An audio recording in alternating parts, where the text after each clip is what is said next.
A stone wall fits together so perfectly not even light passes through its seams.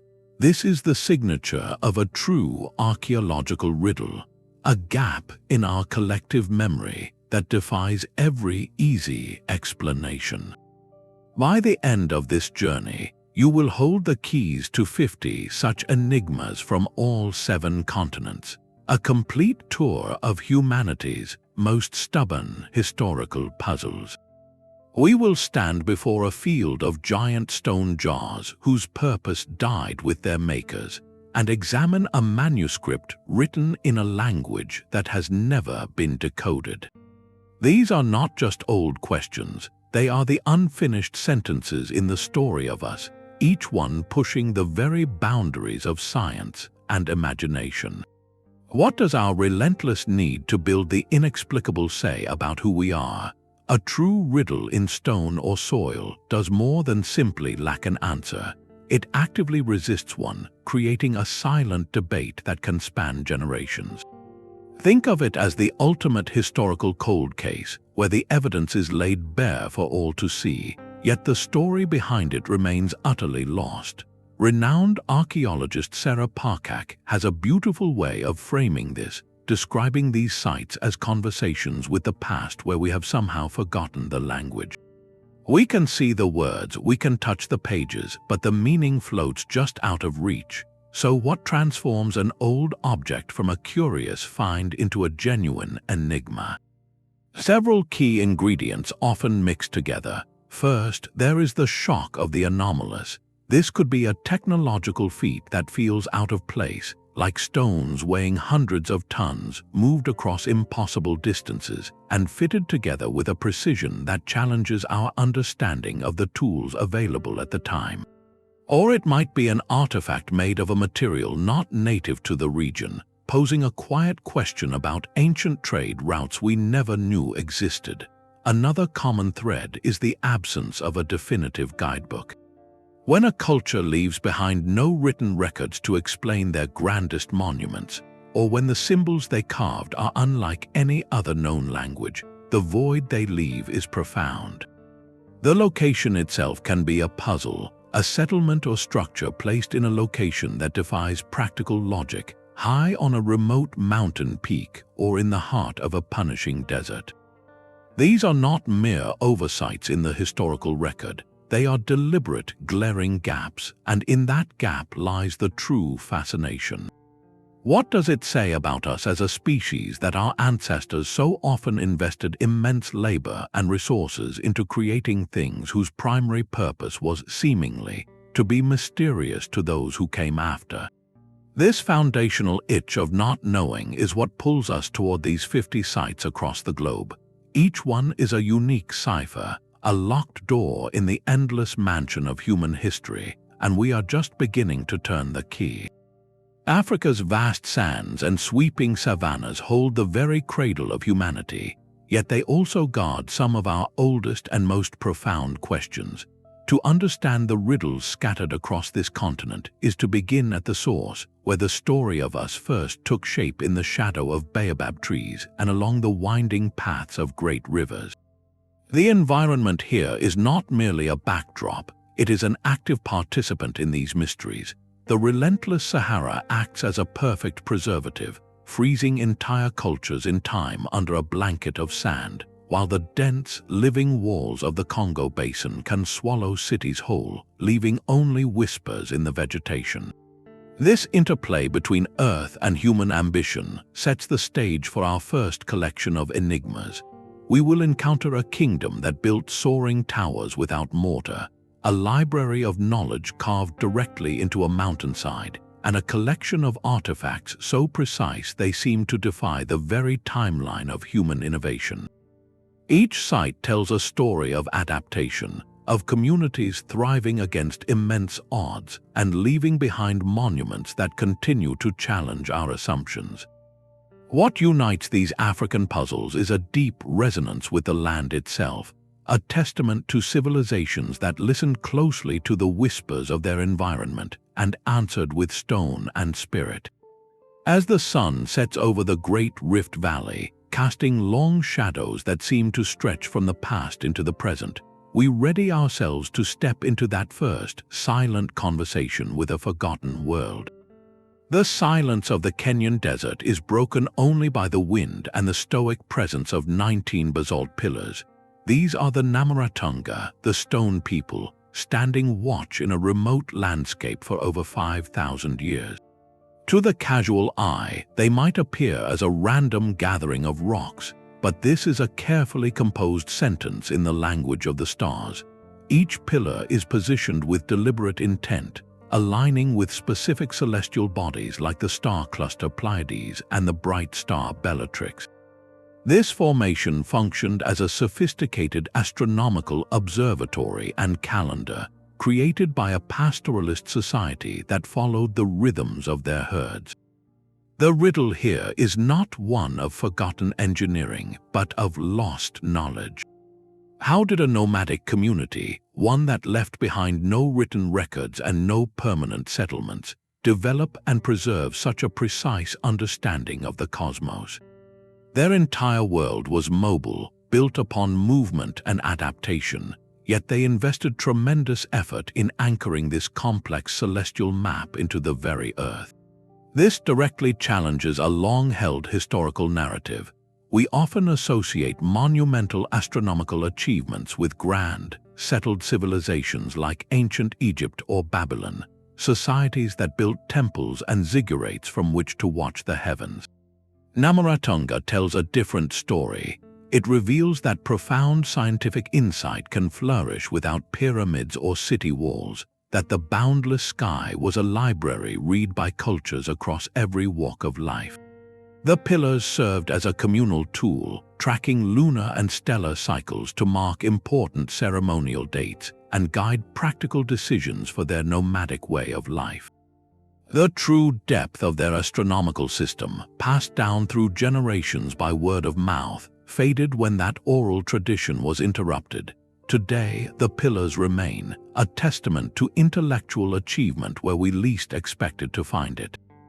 They urge us to reconsider the quiet genius of nomadic societies, whose greatest monuments were not made of stone, but of knowledge written in the stars, and whose legacy prompts a humbling question. If this is what one pastoral community understood, what other sophisticated sciences, now completely lost to time, were once carried in the memories and traditions of peoples who built nothing meant to last forever? While the pillars of Namoratunga speak a silent language of celestial alignment, another African mystery hums with the vibrant noise of commerce and diplomacy. The air in the great Egyptian temple is thick with the scent of carved incense, and on its walls a story unfolds in intricate relief. It tells of a magnificent voyage to a land of fabulous wealth, a place the Egyptians called the land of Punt. For over a millennium, their records describe this kingdom not as a conquered territory, but as a revered partner, a source of gold that gleamed like the sun, fragrant resins that perfumed temples, ebony darker than night, ivory tusks, and living wonders like giraffes and baboons. The relationship was so important that Pharaoh Hatshepsut immortalized her trading expedition on the walls of her mortuary temple, depicting Puntite houses on stilts, their distinctive leader, and the loading of ships with treasures. Yet, for all this vivid documentation, the actual location of Punt has vanished from the map. This is not a riddle of forgotten purpose, but of a lost address. The search has spanned continents, with scholars proposing locations from the Horn of Africa, in modern-day Eritrea or Somalia, to the Sudanese coast, or even across the Red Sea in Yemen. Each theory pieces together clues from the ancient texts and art. The Egyptians wrote of reaching Punt by sailing down a river, suggesting a coastal region with a navigable waterway. The animals and plants depicted, like giraffes and certain types of trees, point firmly to an African origin, but no definitive archaeological site, no ruined city with inscriptions proclaiming itself as the capital of Punt, has ever been found. The mystery deepens when we consider the silence. If Punt was such a powerful and wealthy kingdom, Why do we have no records from its own people? Why did its memory persist only in the annals of its trading partner? This leads to a profound question about the nature of ancient interaction. Punt may not have been a centralized empire in the way we understand Egypt to be. It might have been a confederation of coastal trading cities, a network so fluid and decentralized that it left no single grand capital to discover. Its power was not in monuments of stone, but in control of coveted resources and trade routes across the Red Sea and into the Indian Ocean. Unraveling the location of Punt is therefore about more than finding a place on a map. It is about reconstructing an entire web of early global exchange, understanding how cultures connected and thrived through partnership long before the concept of globalization existed. The kingdom itself may have faded, its people assimilating into other groups, its cities perhaps reclaimed by jungle or shifting coastlines. But its legacy is etched into the very foundation of civilization's interconnected story, a ghostly hub in the ancient world's economy whose discovery would rewrite chapters of history we thought we had already closed. Across the plains of Senegal and the Gambia, the earth is marked by rings of silent testimony. More than 1,000 stone circles and mounds rise from the landscape, a sprawling network of megaliths that forms the largest such concentration anywhere on the planet. Built over a span of nearly 2,000 years, from 3 centuries before the Common Era to the 1600s, these structures present a different kind of riddle. We know who built many of them, the ancestors of the Ser people, and we can see the clear evolution in their craftsmanship. The later circles, like those at the site of Washu, are marvels of precise stonework with cylindrical laterite pillars quarried, transported, and carefully capped with a flat slab. The true mystery is not one of forgotten builders but of forgotten purpose. While some of these circles are clearly memorial sites, marking the final resting places of individuals, their staggering number and deliberate arrangement across the countryside suggest a function far grander than burial alone. The circles form lines and clusters that seem to map the territory itself, possibly serving as markers for social boundaries, meeting places for generations, or even a vast open-air calendar aligned with celestial cycles. Why would a society invest such consistent effort for nearly 2 millennia, carefully placing these stones across hundreds of square miles? What specific community gatherings, rituals of renewal, or judicial proceedings took place within these rings? The answers were never written down, they were lived. This creates a fascinating tension between the tools we use to understand the past. Archaeological excavation tells one story, focused on physical evidence and dates. The rich oral histories of the Ser people, passed down through countless generations, tell another, weaving spiritual and social meaning into the stones. These narratives do not always align neatly, leaving us with a profound challenge. How do we decode the full complexity of a society when all we have are its material remains and the echoes of its stories? The Senegambian circles are a masterclass in this dilemma. They are not ruins of a lost civilization, but enduring monuments of a living culture whose deepest historical meanings are held in trust, reminding us that some stones speak in a language that scholarship alone cannot fully translate. This puzzle of interpretation, of trying to hear a society's heartbeat through its silent architecture, prepares us to cross a continent and listen to the even older whispers rising from the ancient soil of Asia. From the ordered rings of Senegal, we journey to a landscape where purpose is carved into the earth on a breathtaking scale. The highlands of Laos hold a site that feels less like an archaeological site and more like a gathering of ancient giants. Across dozens of cleared hilltops and forested valleys in Xinjiang province, thousands of colossal stone jars stand sentinel, carved from solid sandstone and granite. Some reach over 3 meters tall and weigh several tons, their forms ranging from cylindrical to angular. They are not arranged in neat rows or circles, but scattered as if by some colossal hand, creating a surreal and silent city of stone vessels. These jars date from the Iron Age, a period spanning roughly from 500 years before the Common Era to 500 years after. Yet the civilization that created them left no written records, no grand temples, and no clear settlements nearby. The central riddle is as massive as the jars themselves. What were they for? The most persistent theory, supported by archaeological finds, points to memorial practices. Researchers have discovered human remains, ceramic fragments, and glass beads in and around the jars, suggesting a connection to ceremonies of passing. The leading idea is that the jars were used for excarnation, a practice where a body is placed inside to be exposed to the elements as part of a multi-stage process. After this, the remains might have been collected for a final resting place elsewhere. This explanation, however, opens as many questions as it answers. Why create vessels of such immense and durable size for a temporary purpose? Their specific placement is another clue, often situated on high ground with sweeping views, suggesting these were ceremonial platforms meant to be seen from afar, connecting the ritual to the landscape itself.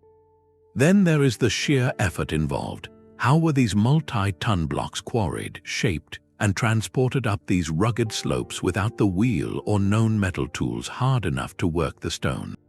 The mystery deepens with the discovery of large, intricately carved stone discs nearby, which some believe served as lids, though none have ever been found in place sealing a jar. This detail hints at a complex belief system where sealing the vessel might have been a significant final act. The plane of jars is not a puzzle of a single object, but of an entire ritual landscape. It speaks of a society that invested generations of labor not in fortifications or palaces, but in creating these enduring monuments to a profound cultural tradition. We may never know the specific prayers spoken or the names of the individuals honored here, but the jars stand as a powerful testament to a universal human impulse to mark our passage with something that outlasts us, crafting vessels of stone to hold what was most sacred, even if the meaning has evaporated like morning mist from these highland plains. The stone jars of Laos stand as silent vessels for a forgotten ritual, but what if an entire city became the vessel, submerged not by time but by the sea itself? The waves off the western coast of India hide a foundation of legend. Ancient Sanskrit epics like the Mahabharata describe in vivid detail the city of Dwarka, a magnificent fortress of gold and jewels built upon reclaimed land by the divine hero Krishna. The stories tell of its glory as a thriving port and its tragic fate, swallowed by the ocean upon Krishna's departure from the world. For generations, this narrative lived firmly in the realm of sacred myth, a powerful allegory of impermanence. Then, divers and archaeologists began to find stones where there should only be sand. Submerged in the Gulf of Combat, they uncovered a sprawling underwater landscape. Massive stone blocks, some weighing several tons, form the outlines of walls and fortifications. They found pillars, pottery shards, and artifacts that, when analyzed, point to a human presence dating back at least 3,500 years, to around 1,500 years before the Common Era. This discovery transforms the riddle of Dwarka from a question of belief into a profound archaeological puzzle. The central mystery is no longer whether something is down there, but what exactly the relationship is between the stones on the seafloor and the city in the epic. Is this sunken settlement the historical kernel that inspired the grand legend? The evidence suggests a sophisticated, well-planned port city, with structures that show a remarkable similarity in style to the known Indus Valley or Harappan civilization. This is a crucial clue, as it potentially extends the reach and timeline of that influential culture, suggesting a vibrant maritime network along India's western coast long before historians had fully mapped it. The physical evidence then leads to an even more compelling question about human memory. What event could have been so catastrophic, so seared into the cultural consciousness, that its story was preserved for millennia? Geological studies point to possibilities: a sudden tsunami triggered by an earthquake, or a more gradual rise in sea levels that eventually overcame coastal defenses. Either scenario would have been a world-ending event for the city's inhabitants, a trauma translated into story and passed down through countless generations. The accuracy of that preservation is staggering. The epic describes Dwarka as built on reclaimed land, a city that stood against the sea, and the underwater findings show structures on what was once an artificially modified shoreline. This forces a dramatic reconsideration of how we read ancient texts. The Mahabharata is not a history book in the modern sense, but the discovery at Dwarka suggests it may be something equally valuable: a cultural memory encoded in allegory and verse, preserving the echo of real places and profound historical events. Exploring this sunken city does more than map a lost settlement. It builds a fragile bridge across an abyss of time, connecting the tactile reality of carved stone with the enduring power of story, challenging us to listen more carefully to the old tales, for they may be the only maps we have to find what the sea has kept. 1 million cubic meters of stone simply vanished. In 1992, a group of farmers in China's Zhejiang province, hoping to drain a series of ponds they believed were no deeper than a man's height, made a discovery that would shatter their understanding of the landscape. As the water receded, it revealed not a muddy bottom but the entrance to a vast hand-carved cavern. This was not a natural cave. Its walls, its soaring ceiling, and the massive pillars supporting it were all marked with the same precise, parallel chisel strokes, a uniform pattern of tool marks that spoke of immense, coordinated labor. What they had found was merely the first room of a hidden complex. To date, 24 such caverns have been uncovered, spread across a modest hillside, together covering an area larger than 45 football fields. Each cave is a masterpiece of subterranean engineering, with rooms, pillars, and pools carved directly from the sandstone. The scale is almost incomprehensible. To create this complex, an estimated 1 million cubic meters of rock had to be quarried, shaped, and removed, yet this mountain of stone has left no trace. There are no massive spoil heaps nearby, no ancient roads worn down by carts carrying the rubble away. The material simply disappeared, absorbed into the local environment without a historical whisper. This logistical miracle is only the first layer of the Longyou cave's profound riddle. Inside these breathtaking spaces, archaeologists found nothing. No artifacts, no inscriptions, not even the telltale soot marks from torches or lamps that would indicate regular use.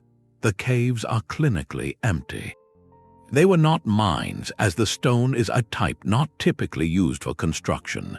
They show no signs of being tombs or dwellings. The dating itself is a puzzle, with conservative estimates placing them around 2,000 years old, while some more controversial studies, based on erosion patterns and tool mark analysis, suggest they could be far, far older.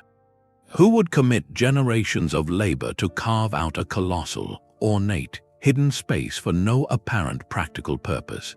The precision hints at a grand, unified vision, perhaps a ritual or symbolic project of staggering importance to a lost culture.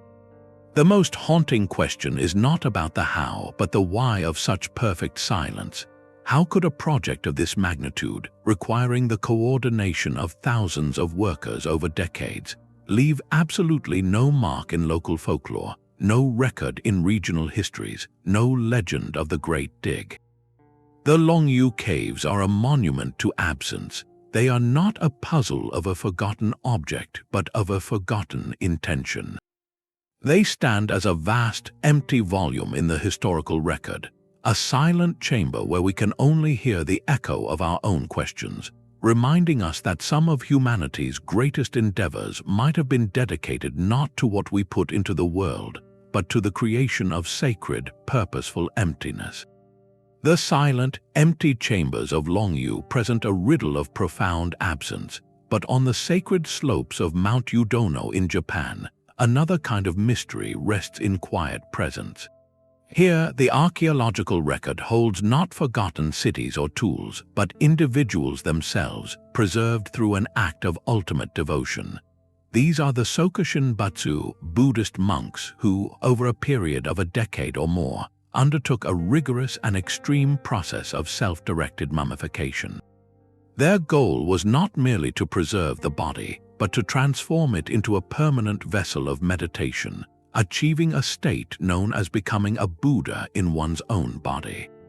This practice, which spanned from around the 11th to the 19th century, presents a riddle that exists at the precise intersection of deep spiritual ideology, pre-modern science, and human will.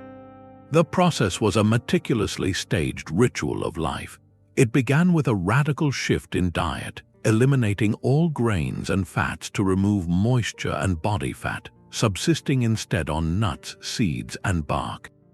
This was followed by the ingestion of a special tea made from the toxic sap of the yorushi tree, the same lacquer used to coat fine bowls. This substance, poisonous in large amounts, served a dual purpose. It further purged bodily fluids and, critically, made the tissues unpalatable to insects and bacteria after death. The final stage was a conscious entombment. The monk would enter a small, stone chamber barely larger than his body, assume a meditative posture, and be sealed inside with only a small bamboo tube for air. A bell was placed within, which he would ring each day to signal he was still alive. When the ringing stopped, the tube was removed, and the chamber was sealed completely for a final 1,000 days of observation. Only those whose bodies were found intact and preserved at the end of this period were deemed successful, raised from their tombs, clothed in robes, and enshrined as living Buddhas, revered as saints and focal points for veneration. The profound riddle here is multifaceted. On one level, it is a remarkable biochemical puzzle, a testament to a sophisticated, empirically developed method of organic preservation discovered centuries before modern embalming. On a deeper, more human level, it challenges our understanding of devotion. What internal landscape of belief could motivate an individual to pursue such a path with deliberate, unwavering commitment over so many years? For the communities that supported them, these were not acts of loss but of transcendent achievement. A successful Sokushin Batsu was seen as a powerful spiritual anchor, a permanent conduit of compassion, and a tangible proof of enlightenment that could inspire generations. They became artifacts of faith in the most literal sense, their preserved forms serving as a direct physical link to a spiritual ideal.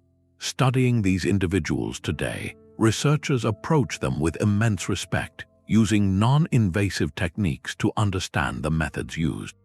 They are not viewed merely as curiosities, but as profound windows into a specific cultural and religious worldview that interpreted the relationship between body, spirit, and eternity in a unique and powerful way. They stand as a solemn reminder that the archaeological record is not only shaped by what people built or discarded, but sometimes by what they deliberately and painstakingly chose to become. The human hand instinctively seeks symmetry, a shape that feels complete and intentional. Deep within the mines near Ottosdal, South Africa, miners for decades have pulled from the rock small, perfectly round metallic spheres, each no larger than a few centimeters across. Their surface is marked by a thin, precise groove running around their equator, as if lathed by a machine. The material itself, a mix of pyrite and other minerals, is not unusual. The context, however, is almost unimaginable.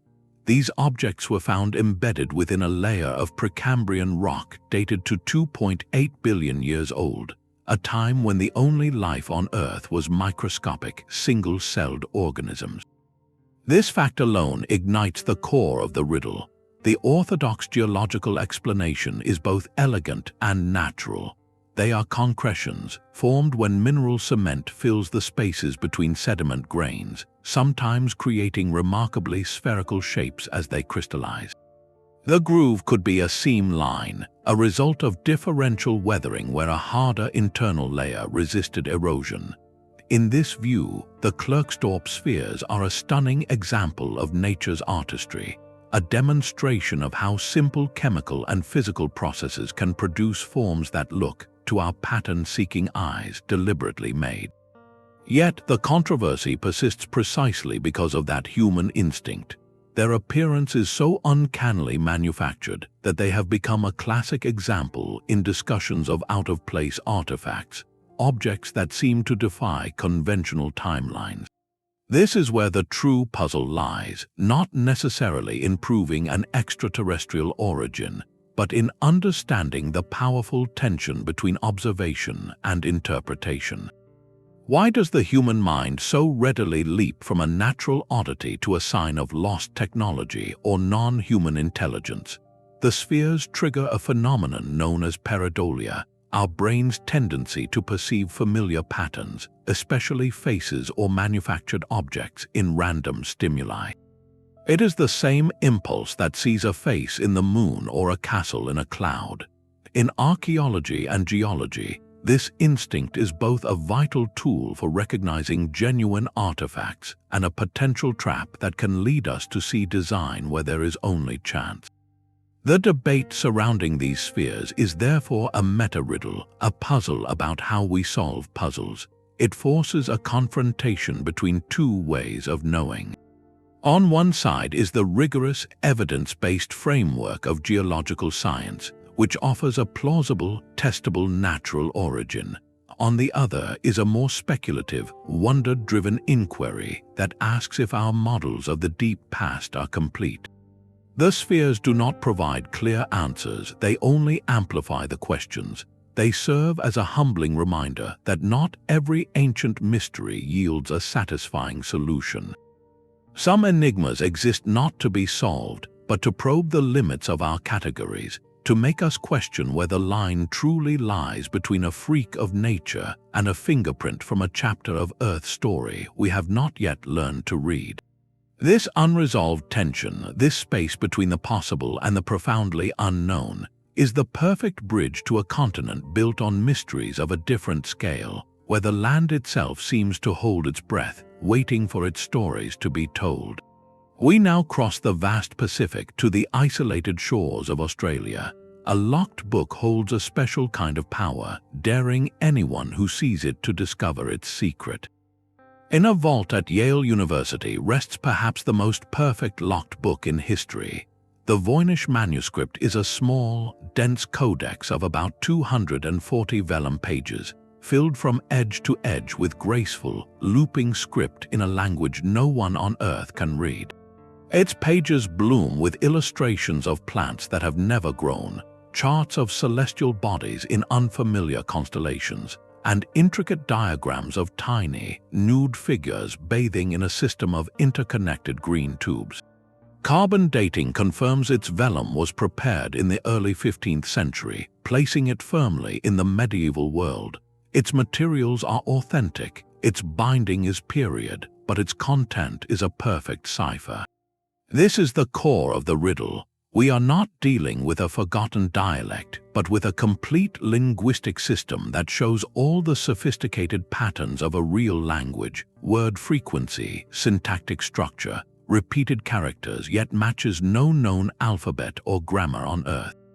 The very coherence of its text is what makes its silence so profound. For over a century, it has withstood the most brilliant analytical minds. Renowned cryptographers from both world wars, including teams from Bletchley Park who cracked the Nazi Enigma code, have turned their skills to the Voynich and walked away baffled. Their failure is telling. Modern computational linguists have fed its text into powerful algorithms designed to detect patterns, and while the programs confirm it has the statistical fingerprints of a natural language, they cannot provide a single translated sentence. The theories about its origin are as strange as its illustrations. Could it be an incredibly elaborate hoax, crafted to deceive a wealthy patron? Yet the consistency and complexity of the script across hundreds of pages suggest a monumental, pointless effort for a fraud. Perhaps it records a genuine, lost natural language, one spoken by a small community that vanished without leaving any other trace. Or maybe it is a sophisticated cipher, an encoded version of a known text, its key lost to time. The most haunting possibility is that it represents a stream of esoteric knowledge, a visual and textual record of concepts so outside the mainstream of its time that its author invented a whole new way of writing to contain it. This idea touches on the manuscript's deepest provocation. In an age where we believe information inherently seeks to be shared, the Voynich stands as a monumental counter-argument. It represents a deliberate and stunningly successful act of informational silence. Someone or some group went to extraordinary lengths to make knowledge perfectly, permanently obscure. What could have been so valuable or so dangerous that it required not just hiding but translating into a language for one? The manuscript does not whisper its secrets, it simply exists, a beautiful and impenetrable artifact that quietly mocks our modern certainty that all mysteries are meant to be solved. It is a reminder that some doors from the past were built without handles, and their purpose may not have been for us to open them at all. Granite shadows stretch for miles across the Breton moorland, a silent army frozen in time. This is Karnak, where the scale of the riddle becomes the riddle itself. More than 3,000 individual standing stones, some towering over 4 meters high, were raised by Neolithic communities over 6,000 years ago.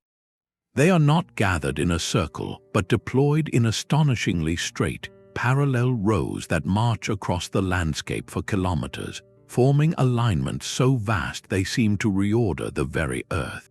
While the iconic rings of Stonehenge speak of a contained, ceremonial space, Karnak whispers of something else entirely, a project of such prolonged and staggering effort that its very existence demands an explanation equal to its grandeur. Each multi-ton menhir was extracted from local granite outcrops, shaped, transported, and planted upright, a process repeated thousands of times over generations. The precision is not in intricate carvings, but in the relentless geometry of the lines themselves, suggesting a unified, long-term vision that transcended individual lifetimes. This leads to the central, haunting question. For a society living at the edge of subsistence, why channel generations of labor into moving mountains of stone without a clear, immediate return for survival? The stones yield no crops, provide no shelter, and offer no defense. Their purpose must have been rooted in something perceived as even more vital than those practical needs. The theories attempting to answer this are as grand as the site.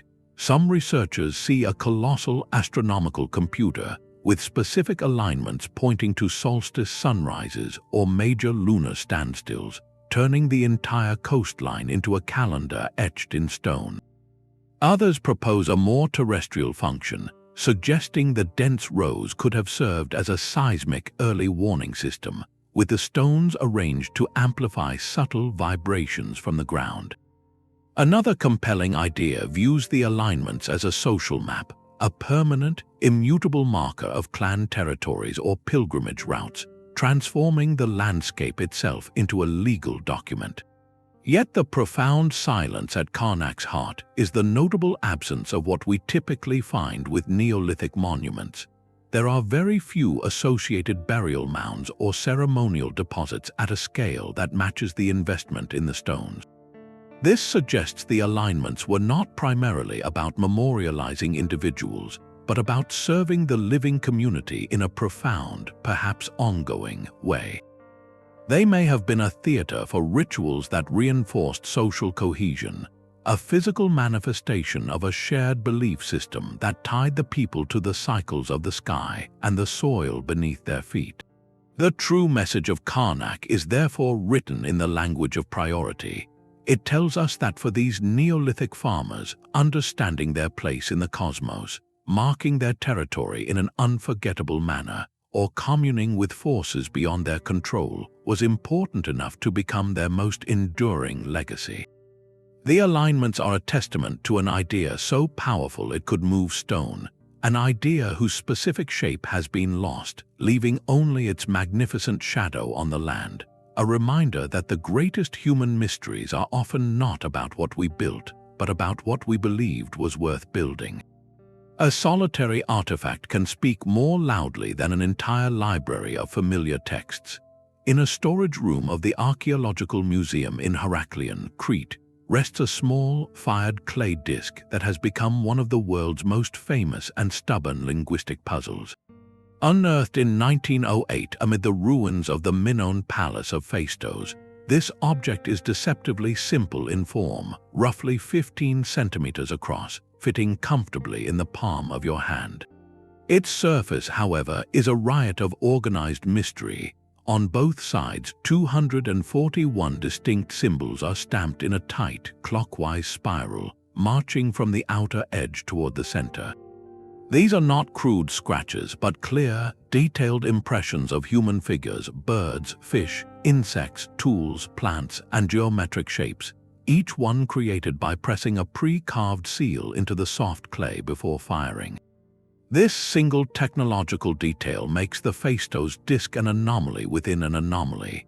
While the Minoans used other scripts, like the still undeciphered Linear A, those were written by hand.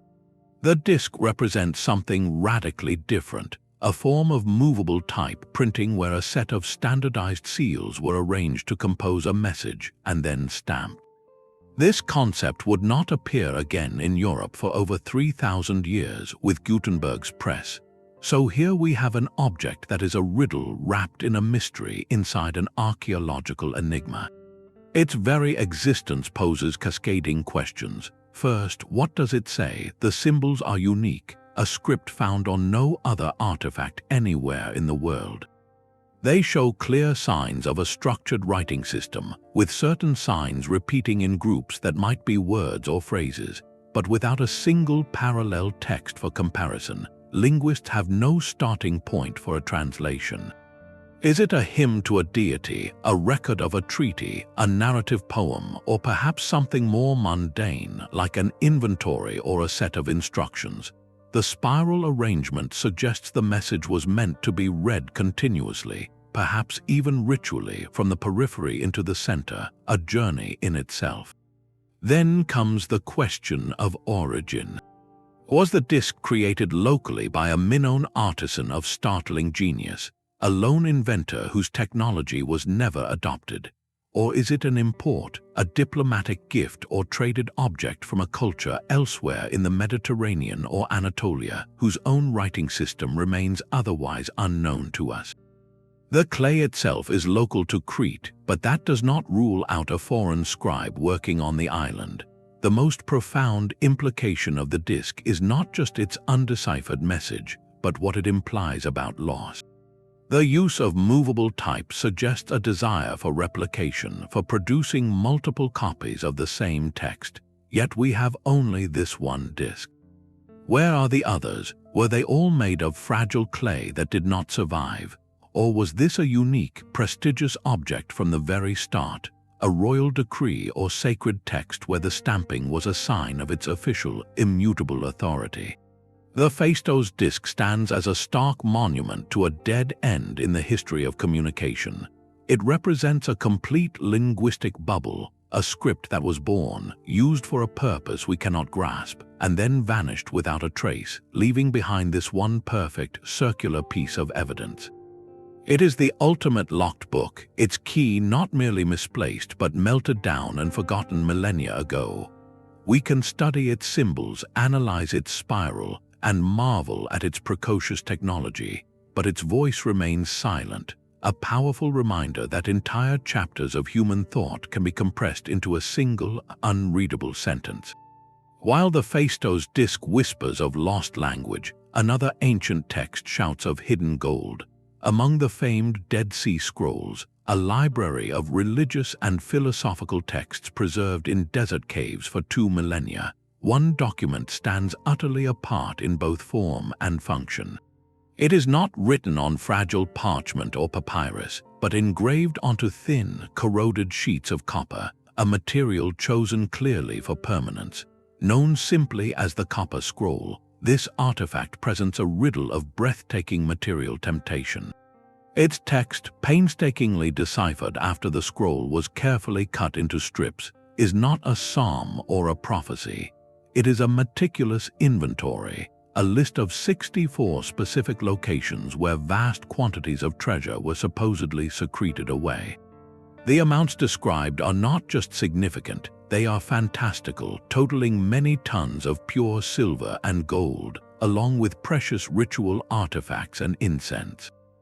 Dated to around 50 to 100 years after the Common Era, its promise is tantalizingly direct. This appears to be a literal treasure map, the only one of its kind from the ancient world. The central question is as sharp as the tool that engraved the copper. Is this a record of real physical wealth, or is it something else entirely? The most compelling theory connects it directly to one of the greatest losses in Jewish history. In the year 70, the Roman legions under Titus sacked Jerusalem and destroyed the Second Temple, the spiritual and financial heart of the nation. Historical accounts speak of the temple's immense wealth, accumulated over centuries from donations across the Jewish diaspora. The Copper Scroll, many scholars argue, could be a secret record compiled by temple priests or community leaders, documenting a desperate effort to hide their sacred treasures from the advancing Roman army. The locations described, often referencing landmarks like cisterns, tombs, and specific valleys around Jerusalem and the Dead Sea region, lend credence to this idea. Yet, for all its specificity, the scroll is maddeningly vague by modern standards. Directions rely on features that have vanished over 2,000 years, referring to a certain dam, a ruined building, or a particular tree that would have been a clear marker then but is now utterly lost to time. This has sparked a real-world historical scavenger hunt that has lasted for decades. Amateurs and professional archaeologists alike have scoured the arid landscape, following the scroll's cryptic clues, digging near ancient aqueducts and in forgotten caves. To date, not a single item from the listed treasure has been recovered through these directions.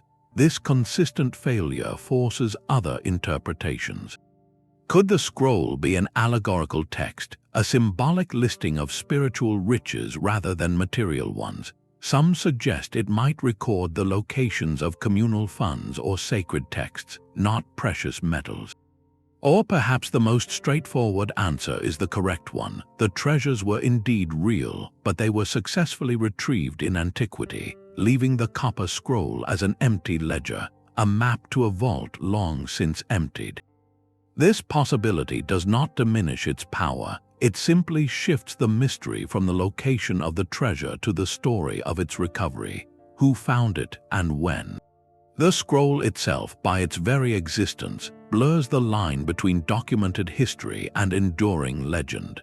It is a tangible, physical artifact that speaks the language of fact, yet its core message points to a fortune that remains perpetually out of reach. It transforms the dry hills of Judea into a landscape of potential, where every shadowed gorge or crumbling wall might conceal a secret from a pivotal moment in history. The Copper Scroll does not offer spiritual wisdom. It offers a different kind of revelation, a raw glimpse into the practical anxieties of a community under threat, and the human impulse to preserve what is most valuable, even if that act of preservation becomes the final, unsolvable puzzle for those who come after. The deep ocean is the last great map of our own planet still marked with the words "Here be dragons." In 2011, a team of Swedish treasure hunters sweeping the floor of the Baltic Sea with side-scan sonar found a shape that seemed to leap from the screen. Resting 80 meters down on a barren seabed was a nearly perfect circle, 60 meters across, with a distinct raised structure at its center and a long, straight trail extending behind it like a skid mark. The sonar image was crisp, startling in its geometry. It looked to the astonished crew and later to the world like something that did not belong, a colossal flying saucer from a science fiction film, or perhaps the crumbling ruin of a lost, ancient monument. The initial reports were electrified with mystery. Members of the discovery team spoke of strange electronic malfunctions when they passed directly over the object, their equipment failing only to resume function once they had moved away. This anecdote, though never scientifically verified, poured fuel on the speculative fire. Was this evidence of a crashed, unidentified craft, its residual energy field disrupting instruments? Could it be a secret Nazi anti-submarine device from World War II, or even a sunken megalithic site from a time when the Baltic region was dry land? The internet christened it the Baltic Sea anomaly, and for a moment it felt like a paradigm-shifting discovery was just a dive away. Then came the follow-up investigations. Subsequent scientific teams, employing more advanced sonar and even sending down divers and remotely operated vehicles, returned with a far more mundane, yet still fascinating assessment. High-resolution imagery revealed the object to be a rough, textured formation of rock, not smooth metal. Geologists who examined the data proposed a compelling natural explanation. The most widely accepted theory identifies it as a glacial erratic, a massive boulder deposited by a retreating ice sheet during the last ice age, which then became the nucleus for a large concretion. As mineral-rich water seeped through the sediments over millennia, it could have cemented around the boulder, forming the large, disc-like shape. The straight tail behind it might simply be a sediment trail left by the iceberg that carried and dropped it. The reported electronic interference could have numerous explanations, from the magnetic properties of the rock itself to the challenging acoustics of the seabed in that location. So why, when science offers a plausible and elegant answer, does the riddle persist so powerfully in our collective imagination? The Baltic Sea anomaly is a distinctly modern kind of archaeological mystery. It was not unearthed by a trowel in the dust, but rendered in pixels on a screen. It exists in the frontier of the deep sea, a realm still more alien to us than the surface of Mars. In an age where satellite imagery has mapped every square mile of the Earth's land surface in minute detail, the ocean floor remains a place where our technology can reveal shapes without immediately providing context. This gap between detection and understanding is a vacuum, and human curiosity abhors a vacuum. Our pattern-seeking brains evolved to recognize significant forms, look at that sonar image and instinctively see design, intention, artifact. The anomaly represents the enduring human desire for wonder in a world we often feel we have fully charted. It is a reminder that discovery is not just about finding new things, but about the stories we tell ourselves in the moment before an explanation settles in. The true lesson of this circular shape on the seabed may not be about ancient astronauts or lost civilizations, but about our own perpetual need for the unexplained, a need that ensures the maps of our world are never truly finished, always leaving a little room for the dragons. Stone walls curve into low, linteled doorways, and massive slabs tilt toward the sky on a wooded hilltop in New England. This is the complex called Mystery Hill, or America's Stonehenge, a sprawling arrangement of stone chambers, walls, and curiously aligned standing stones in Salem, New Hampshire. Unlike the stark isolation of Karnak, this site feels intimately built into the landscape, a secret garden of stone. The core riddle here is not about a single forgotten purpose, but about identity. Who were the architects of this place? Radiocarbon evidence tells a long and layered story, indicating human activity on this hill stretching from around 2,000 years before the Common Era to perhaps 500 years after. This timeline places its earliest use firmly within the era of indigenous cultures, long before any European foot touched these shores. Mainstream archaeology therefore interprets the site as a significant, perhaps ceremonial, location for Native American peoples, later modified by colonial-era farmers who used the stones for practical purposes like root cellars or animal pens. Yet the controversy ignites over specific features that, to some eyes, seem to whisper of a different narrative. Certain stones appear to align with solar and lunar events, like the winter solstice sunrise. One large grooved slab is called the sacrificial table, and a carved channel suggests a function in liquid collection or flow. These elements have fueled alternative theories for over a century, proposing that ancient mariners from across the Atlantic, Celts, Phoenicians, or perhaps Irish monks could have reached this spot and built this complex, making it proof of pre-Columbian transoceanic contact. The debate is heated because the physical evidence itself was fundamentally reshaped in the 20th century. The landowner, passionate about these alternative theories, engaged in extensive reconstruction work, moving stones to what he believed were their original positions to highlight the astronomical alignments he perceived. This well-intentioned but undocumented restoration effectively erased the site's pristine archaeological context. We can no longer be certain which stones were found in place and which were repositioned, which alignments are original and which are modern interpretations set in stone. This act turned the hill into a palimpsest, a document written over where the original text is now almost impossible to recover.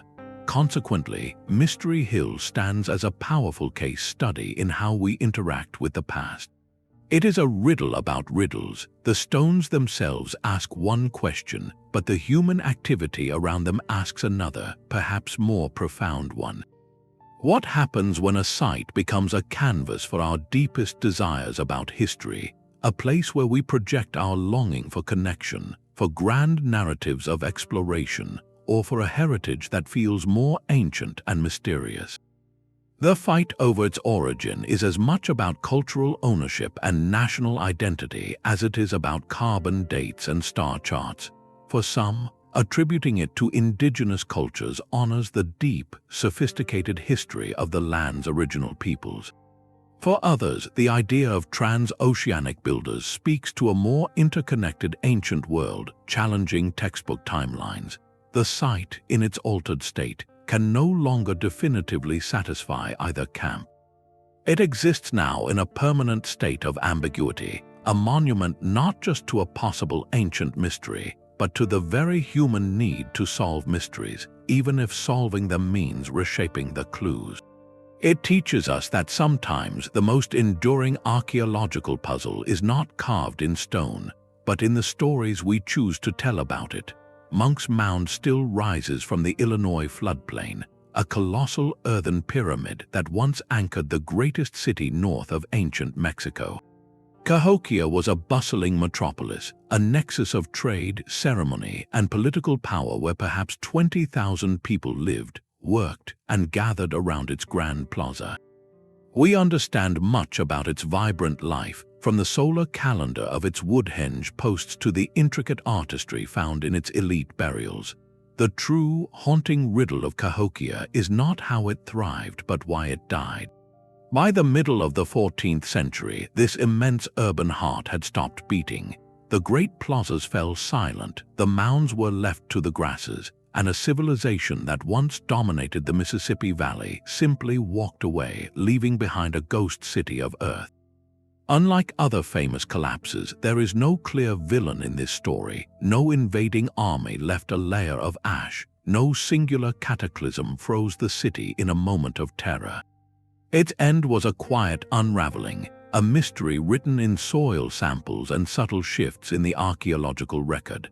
So what could cause a society of such scale and sophistication to simply dissolve?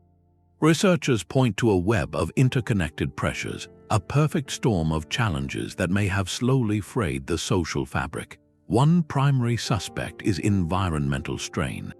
To build a city of wood and earth on such a scale required immense resources. Widespread deforestation for construction and fuel could have led to topsoil erosion, degrading the farmland that fed the massive population. Core samples from nearby lakes suggest periods of significant flooding may have disrupted agriculture repeatedly. bringing hardship and hunger. Yet environmental stress alone rarely topples a civilization unless it exacerbates existing social fault lines. This leads to the second layer of the puzzle: social and political fragility. Cahokia was likely a highly stratified society, with a powerful ruling class living atop Monk's Mound presiding over a large population of farmers, artisans, and laborers. If harvests failed and resources grew scarce, the legitimacy of that ruling class would have been severely tested. Could trust in the spiritual and political order have broken down? Did internal conflict or unrest lead people to lose faith in the city itself? The archaeological record shows no evidence of mass violence, but it does show a gradual thinning of the population, a slow migration away from the center over generations. People may have simply voted with their feet, returning to smaller, more sustainable communities in the surrounding regions. This dispersal creates the final, poignant layer of the mystery: the question of legacy. When a Roman city fell, its language, laws, and stories often persisted. When Cahokia faded, its specific cultural identity seems to have transformed and blended into the wider tapestry of Native American nations in the southeast and plains. While many tribes such as the Osage, Pawnee, and Quapaw trace ancestral connections to the broader Mississippian world, drawing a direct, unbroken line from the city's peak to a single modern descendant community is not clearly possible. This absence makes Cahokia's story feel uniquely poignant, a reminder that not all great civilizations leave a direct heir to carry their name. Its mounds stand not as a tombstone, but as a profound question about resilience. They force us to consider that collapse is seldom an event, but a process, a slow accumulation of quiet choices made by thousands of people facing an uncertain future. The people did not vanish from the earth. They made a collective decision to redefine what community meant, trading the grandeur of the city for the sustainability of smaller towns. In doing so, they left behind a silent monument to the most human of truths: that sometimes the ultimate act of adaptation is knowing when to walk away from what you have built and begin again. A single image can fracture our understanding of an entire continent's story. On a sloping outcrop of slate in Westford, Massachusetts, a patch of exposed bedrock holds a collection of faint, pecked grooves. To the untrained eye, they might resemble random weathering or the idle scratches of a later era, but step closer and a form emerges from the stone. There is the distinct outline of a sword, its blade and crossguard clearly defined. Beside it, the shape of a shield, and above that, the suggestion of a figure, perhaps a helmeted head. Most intriguing is the carving of a banner, a heraldic flag with a specific design that some experts identify as belonging to the Sinclair clan of 14th century Scotland. This is the Westford Knight carving, and it is a riddle of identity etched directly into the New England landscape. The local legend is compelling and specific. It claims this marks the final resting place of a fallen knight from an expedition led by Henry Sinclair, the Earl of Orkney, who, according to a controversial interpretation of Old Norse sagas and other records, may have sailed across the Atlantic nearly 100 years before Columbus. In this narrative, the carving is a memorial, a piece of medieval graffiti left by grieving companions to honor a comrade lost in a strange new world. If genuine, it would be tangible, physical proof of pre-Columbian European contact in North America, a silent witness to a voyage history books have long ignored. The academic response, however, is one of profound and meticulous skepticism. Geologists who have studied the site point out that the grooves lack the deep, weathered patina one would expect from 6 centuries of New England frost and rain. The edges of the carved lines appear relatively sharp, suggesting a much more recent origin, perhaps from the 19th century, when romantic stories of Viking explorers and medieval voyages were capturing the public imagination. Historians, for their part, find the entire Henry Sinclair saga to be built on a fragile chain of speculative links and ambiguous medieval texts. There is no definitive archaeological evidence, like a settlement or indisputable artifact from that period, to support the claim of a Scottish expedition reaching Massachusetts. So what are we left with? The Westford carving is a perfect focal point for a much larger, enduring cultural debate. It represents the collision between two powerful human drives: the rigorous, evidence-based methodology of academic archaeology and the passionate, story-driven pursuit of alternative history. For those who champion the Sinclair theory, the carving is a key piece of overlooked evidence, dismissed because it does not fit the established narrative. For mainstream scholars, it is a classic example of pareidolia, where natural fissures in the rock were later enhanced by human hands, consciously or not, to create a desired image, transforming random marks into a knight. This small, weathered image carries an immense weight of implication. It forces us to ask difficult questions about how history is written and who gets to decide which evidence is valid. Is academic caution sometimes a form of blindness to possibilities that lie outside conventional frameworks? Or does the desire for a more wondrous, interconnected past lead us to see patterns where none exist? The stone itself offers no easy verdict. It sits at the crossroads of folklore and science, a testament to the fact that some of history's most persistent riddles are not found in grand ruins, but in the ambiguous scratches on a rock, waiting for us to decide what story they truly tell. The weight of a story can press down as heavily as stone itself. Half submerged in the tidal waters of the Taunton River in Massachusetts rests a 40-ton glacial boulder known as Dighton Rock. Its slanted face, washed twice daily by the Atlantic's flow, is a dense tapestry of pecked and incised markings, a chaotic gallery of lines, geometric shapes, stick figures, and what many have desperately wanted to see as letters. Since the first colonial settlers laid eyes on it in the 1600s, this rock has not been a silent artifact, but a roaring argument. Every generation has looked into its weathered grooves and seen a reflection of its own historical hopes and biases. Portuguese explorers saw the coat of arms of their homeland. Early antiquarians imagined Phoenician sailors leaving their mark. 19th century romantics were certain they discerned Viking runes telling of Norse expeditions. Others proposed lost Chinese fleets or even messages from the biblical lost tribes of Israel. Each theory arrived with a fervent conviction, a declaration that here, at last, was the proof of a particular version of the past. This is the core of the Dighton Rock riddle, and it is not primarily about deciphering an ancient language. It is a profound study in the psychology of discovery, a monument to the human need to find a familiar story in ancient, unfamiliar marks. The rock became a palimpsest not of physical overwriting but of relentless cultural projection. Each group that encountered it projected their own narratives, their own desires for connection or precedence onto its ambiguous surface. In doing so, they often overlooked the most immediate and logical authors, the indigenous peoples who had lived alongside the river for millennia.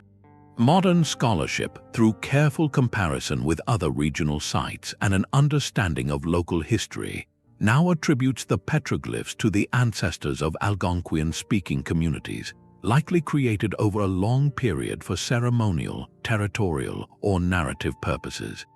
Yet, even with this attribution, a profound silence remains. The specific cultural context that would give the symbols their full meaning, the stories they were meant to hold or the rituals they accompanied, has been lost to time and the profound disruptions of colonial history. We can recognize a human form, a spiral, or a possible canoe, but we cannot hear the story it was meant to tell. Dighton Rock therefore stands at a difficult crossroads. It is a genuine indigenous artifact, yet its modern history is a colonial one, a chronicle of outsiders trying to claim it for their own ancestral glory. It serves as a powerful lesson in how archaeology can sometimes be less about listening to the past and more about the present talking to itself. The rock's true legacy may be as a mirror. It does not reveal who first reached America, but it vividly shows us our own enduring need for origin stories, our deep-seated desire to inscribe our own identities, our own journeys, onto the blank and patient stones of history. The story of a people can be etched in memory long before it is written in stone. For the northern Paiute of Nevada, the tale of the sea tikar is a foundational narrative passed down through countless generations. It speaks of a conflict with a formidable people who lived by the lakeshore, described as having hair of a reddish hue and practicing ways that set them apart.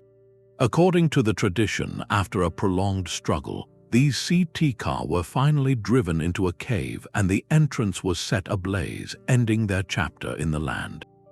This story remained a powerful piece of oral history until the early 20th century, when guano miners began excavating a large cave near Lovelock, Nevada.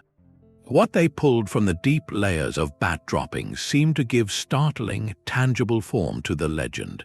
The miners reported discovering mummified remains of unusual size, alongside a treasure trove of artifacts that included woven baskets, duck decoys, and notably, several enormous sandals, far too large for an average foot.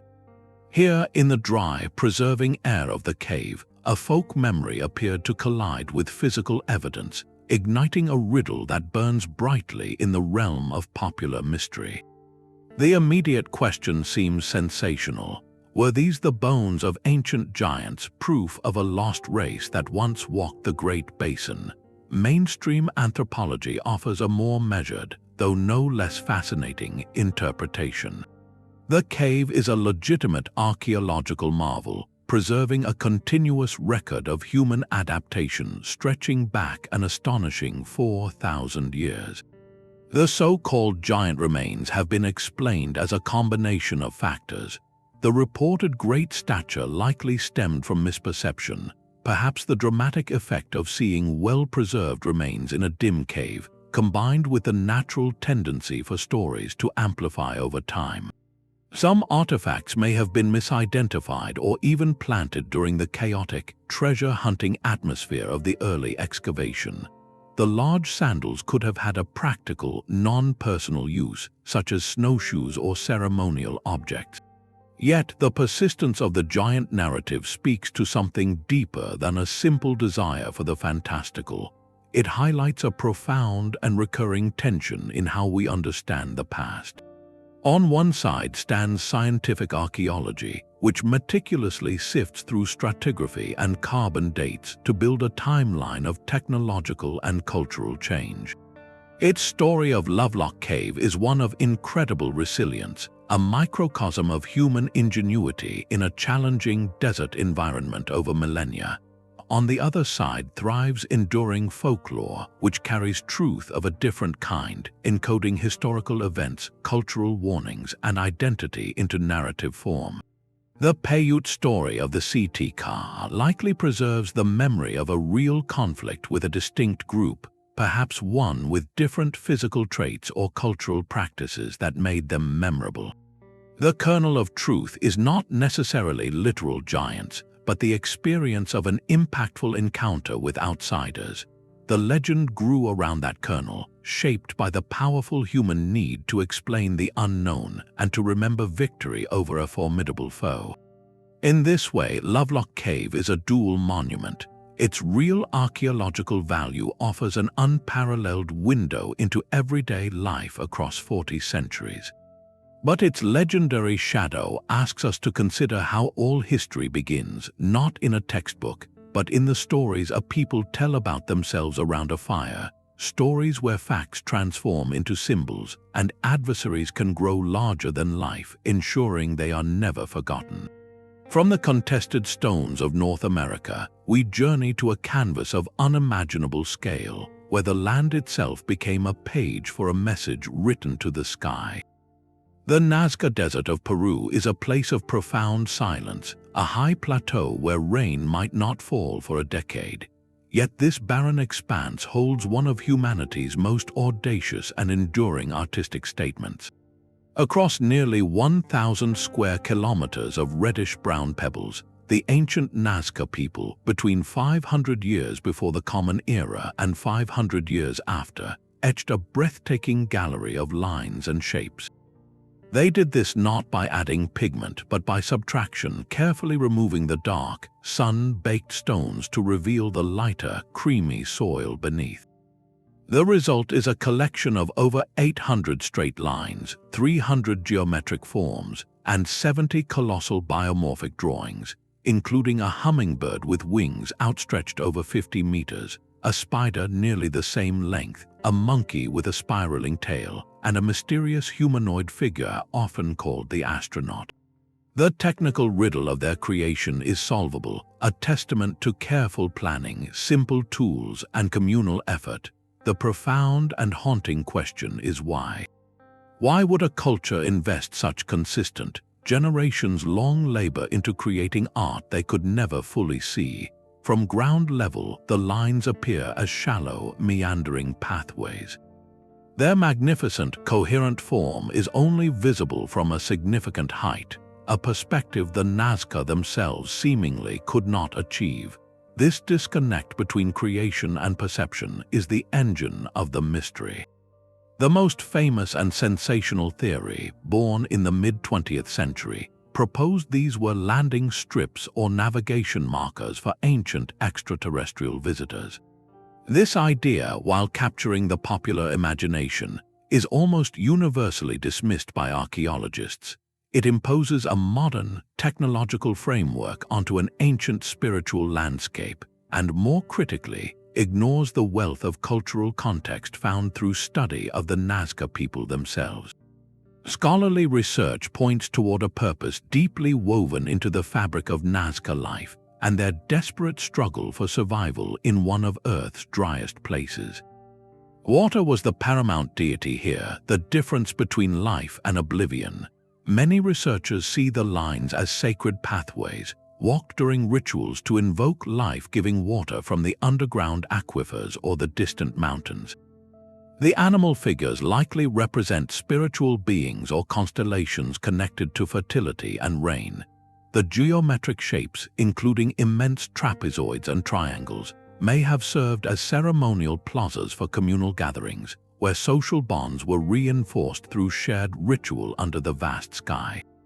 Another compelling theory views the entire system as a colossal astronomical calendar, with key lines aligning with the solstice sun or important star clusters, marking times for planting, harvest, and ceremony. The truth is likely a combination of all these functions, a vast outdoor temple complex where astronomy, hydrology, religion, and social identity converged. The lines were not meant to be seen by gods in flying machines, but to be walked by the faithful, to connect the people physically and spiritually to the forces that govern their fragile world. Their survival for 2 millennia is a gift of the hyper-arid climate, where wind is minimal and erosion is measured in centuries. To stand before a Nazca line is to feel the weight of a communal plea etched into the planet, a permanent prayer for water and continuity whose full beauty was meant not for human eyes, but for the eyes of the cosmos they sought to influence. The lines remain a powerful testament to a universal human impulse to make our mark, to communicate with forces greater than ourselves, and to transform a hostile landscape into a map of meaning, even if that map's grand design was a secret held between the people and the sky. The seamless lines of Nazca speak a language of devotion to the sky, but in the high Andes, another Inca masterpiece whispers a different kind of prayer, one carved in the grammar of immovable power. Above the ancient capital of Cusco, the fortress of Sacsayhuamán sprawls across a hillside, its most iconic feature a series of 3 zigzagging stone walls that ripple across the landscape like petrified lightning. To stand before them is to feel a shift in scale, a humbling encounter with blocks of limestone so colossal they seem less like construction material and more like fragments of the mountain itself, deliberately rearranged. Some of these polygonal stones exceed 100 tons, yet they are not crude piles of rock. Each one is a unique, irregular puzzle piece, its neighbors carved with a corresponding inverse shape. They lock together without a single drop of mortar, fitting with a precision so absolute that for centuries the local saying held true: not even a razor blade could slip between the seams. This is the heart of the riddle, a paradox of apparent impossibility. How did a civilization without the wheel, without iron tools, without even a written language as we know it, achieve a feat of stonework that still leaves modern stonemasons and engineers in a state of respectful awe? The practical methods are understood in principle, a testament to human ingenuity and patience. Quarrying likely involved driving wooden wedges into natural fissures, then soaking the wood to make it expand, slowly prying the stone from the living bedrock. Transport over miles of rugged terrain would have required an army of laborers, using log rollers, ropes, and immense coordinated effort to inch each block into place. The shaping and fitting, however, is where the mystery deepens into artistry. The prevailing theory involves a process of trial and error, pounding the stones with harder river rocks and using sand and water as a grinding abrasive to slowly, painstakingly wear the surfaces down until they matched. This would have been a monumental undertaking of time and labor, a communal project spanning generations, yet the result feels too perfect, too seamless for mere brute force. The joints are not just tight, they are complex, with interlocking angles that distribute weight and seismic force with a sophistication that has allowed the walls to withstand centuries of earthquakes that have toppled later Spanish colonial structures. This resilience points to a profound, embedded knowledge, an intuitive understanding of geometry, physics, and the very nature of the stone itself. Was there a lost technique, a specific tool, or a forgotten medium that acted as a temporary guide or lubricant during fitting? Some have speculated about the use of plant-based compounds that could have softened the stone surface, though no evidence supports this. The more likely answer is both simpler and more profound, a cultural mastery achieved through observation, tradition, and an almost sacred relationship with the material. For the Inca, stone was not inert, it was alive, a spiritual entity to be persuaded and honored. The stonemasons may have seen their work as a form of dialogue, listening to the stone, finding its natural lines, and convincing each piece to find its perfect neighbor. The walls of Sacsayhuamán, therefore, are more than a military fortification. They are a philosophical statement in rock. They represent a worldview where humanity does not conquer nature, but collaborates with it, where patience and communal will can achieve a harmony so complete it becomes indistinguishable from magic. The puzzle is not just in how they built it, but in the mindset that made such patient perfection not just possible, but necessary. In their silent, immovable embrace, these stones hold the answer to a question we are still learning how to ask about the true limits of human skill when it is guided by a deep, unified purpose. High on the wind-swept altiplano of Bolivia, a single stone doorway frames the endless sky. This is the Gate of the Sun at Tiwanaku, a monolithic arch carved from one 10-ton block of andesite, standing as a sentinel before the ruins of a city that was ancient even to the Inca. Its surface is a dense tapestry of mythology, every inch covered in intricate, precise bas-relief carvings. At the center looms the commanding figure now often called the staff god or Viracocha, a deity holding vertical scepters, tears streaming from wide eyes, a radiating headdress crowning its form. Flanking this central power are 48 smaller, winged figures, each seemingly in motion, running in reverence toward the center. You are not just looking at a decorated slab, you are staring at a complex codex without a key, a stone book from a civilization that left us no deciphered written records to explain its grandest symbols.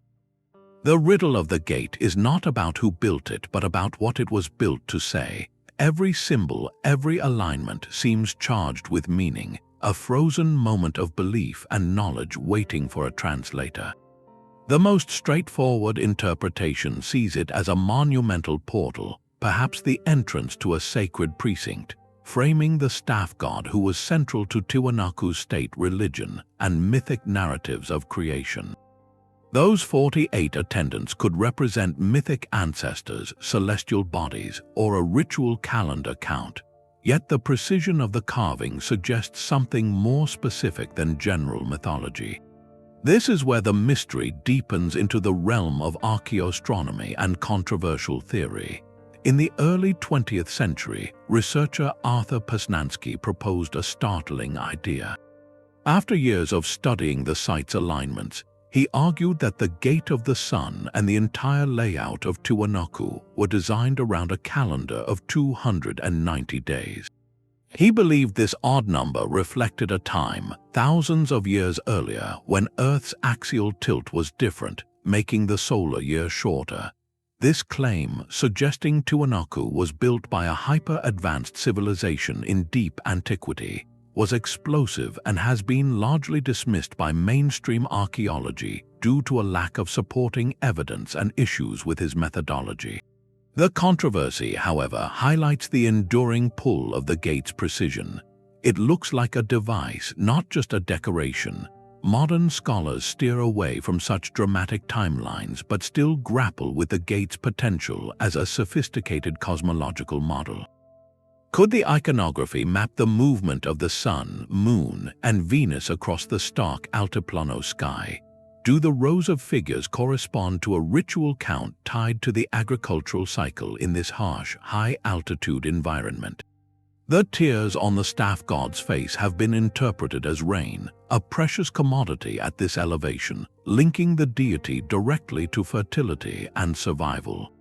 Each winged figure, though similar, has slight variations, perhaps denoting different social groups, celestial phases, or specific ceremonial roles. The problem is we have only this one magnificent, silent object. Without a Rosetta Stone, without a living tradition that can definitively explain each element, we are left to piece together meaning from comparison with later Andean iconography and the archaeological context of the site itself. The Gate of the Sun, therefore, stands at a crossroads of understanding. It is a masterwork of art, an artifact of profound spiritual significance, and a potential repository of advanced knowledge. Its true message is locked in the stone, a testament to a civilization that could conceive and execute such a perfect, enduring monument, but chose to write its most important text in a language of symbols we can only partially read. It is a humbling reminder that some of history's greatest libraries have no pages, only walls, and their stories are told in a grammar of iconography that time has not yet allowed us to fully learn. The ocean's horizon meets a hillside etched with a question. On the northern slope of the Paracas Peninsula in Peru, a single, colossal symbol dominates the view from the sea. This is the Paracas candelabra, a geoglyph over 180 meters tall, carved deep into the sandy soil so its white lines blaze against the reddish earth. Its form is both familiar and utterly alien, resembling a giant three-branched candlestick, a stylized trident, or perhaps a strange, branching cactus. It predates the more famous Nazca lines to the south by centuries, possibly even a millennium, and this age adds a profound layer to its mystery. While the Nazca figures hide their full form from ground level, the candelabra is boldly, unmistakably designed to be seen from the water. This single, stark fact pivots the entire riddle. Its creators did not carve it for the sky above, but for the sea beyond, making this a landmark with a fundamentally different audience in mind. The leading theory, therefore, feels intuitively correct. It served as a navigational beacon for ancient mariners. For sailors navigating the treacherous Humboldt Current along this arid coast, the sight of this immense, white symbol on the brown hillside would have been an unmistakable and reassuring signpost, perhaps marking the entrance to a safe bay, a freshwater source, or the nearby Paracas necropolis, a significant ceremonial center. Yet, if it was merely a signpost, why invest such effort into such a specific and elaborate shape? A simple line or circle would have served the same practical function. The complexity of the design whispers of a deeper meaning, pulling us toward the realm of symbol and spirit. Some researchers see it as a representation of the lightning bolt, an attribute of the creator god Viracocha, whose imagery echoes throughout the Andes. Others propose a connection to the San Pedro cactus, a sacred hallucinogenic plant central to shamanic rituals in the region, whose cross-sectional shape bears a striking resemblance to the glyph's three-pronged form. This interpretation would transform the hillside into a monumental advertisement of spiritual power, a declaration to those approaching by sea that this was a place of sacred knowledge and ritual transformation. The form itself remains stubbornly ambiguous, a giant's tool that fits no known hand. It does not clearly map to any constellation or solstice alignment with the precision of other sites. It is not a picture of a local animal or a geometric plaza. It is simply itself, a powerful, abstract sigil pressed into the coastal desert. Its endurance is a gift of the unique microclimate, where the dense, salty sea air helps cement the exposed trenches, preventing the relentless wind from erasing them. To stand before it is to feel the intent of a maritime culture that looked outward, that understood the sea as a highway, not a barrier. They possessed the organizational skill to plan and execute a landmark visible for miles offshore, and the desire to communicate something essential about their identity to every vessel that sailed past. Was it a practical nautical aid, a religious icon, or both seamlessly fused? The candelabra holds its silence, a stark white symbol against the rust-colored hill, its three arms pointing not to answers, but to the vastness of the Pacific, a permanent wave from a lost civilization to all who would approach their shore, a greeting whose language we have forgotten. Gold gleamed in a room, a ransom measured by volume, not weight. Atahualpa, the last sovereign Inca emperor, stood captive by Spanish conquistadors in 1532. To buy his freedom, he made an offer that would echo through centuries. He promised to fill a large room once with gold and twice with silver. The Spanish, driven by a greed they could scarcely comprehend, agreed. For months, a river of treasure flowed from across the empire. Golden sculptures of animals and plants, intricate ceremonial vessels, sheets of ornamental plating stripped from temple walls. The room was filled, a king's ransom delivered. Yet, in a brutal act of betrayal, the Spanish executed Atahualpa anyway. With that single act, a legend was born, and a riddle was set in motion that has never been solved. Where was the rest? The story told of a vast, centralized treasury, a hidden city of gold that the Inca, seeing the true nature of their invaders, had managed to conceal. This story became El Dorado, the Gilded One, shifting from a person to a place, a phantom of unimaginable wealth shimmering just beyond reach in the misty jungles and cloud-shrouded peaks. The archaeological and historical puzzle is not whether the Inca possessed gold, they did in breathtaking abundance, but about the very nature of that wealth. Was there ever a single secret vault, a state cache waiting to be discovered, or was the Inca economy and its sacred treasure always something far more distributed and integrated? The Inca did not use gold as currency. To them, it was the sweat of the sun, a sacred metal with spiritual and ceremonial power. It adorned temples like the Coricancha in Cusco. It marked the status of nobility, and it was used in rituals to honor deities. This means the empire's gold was not concentrated in a royal bank, but spread across hundreds of religious sites and the estates of the elite. When the Spanish demanded ransom, they were effectively demanding the desecration of their own holy sites.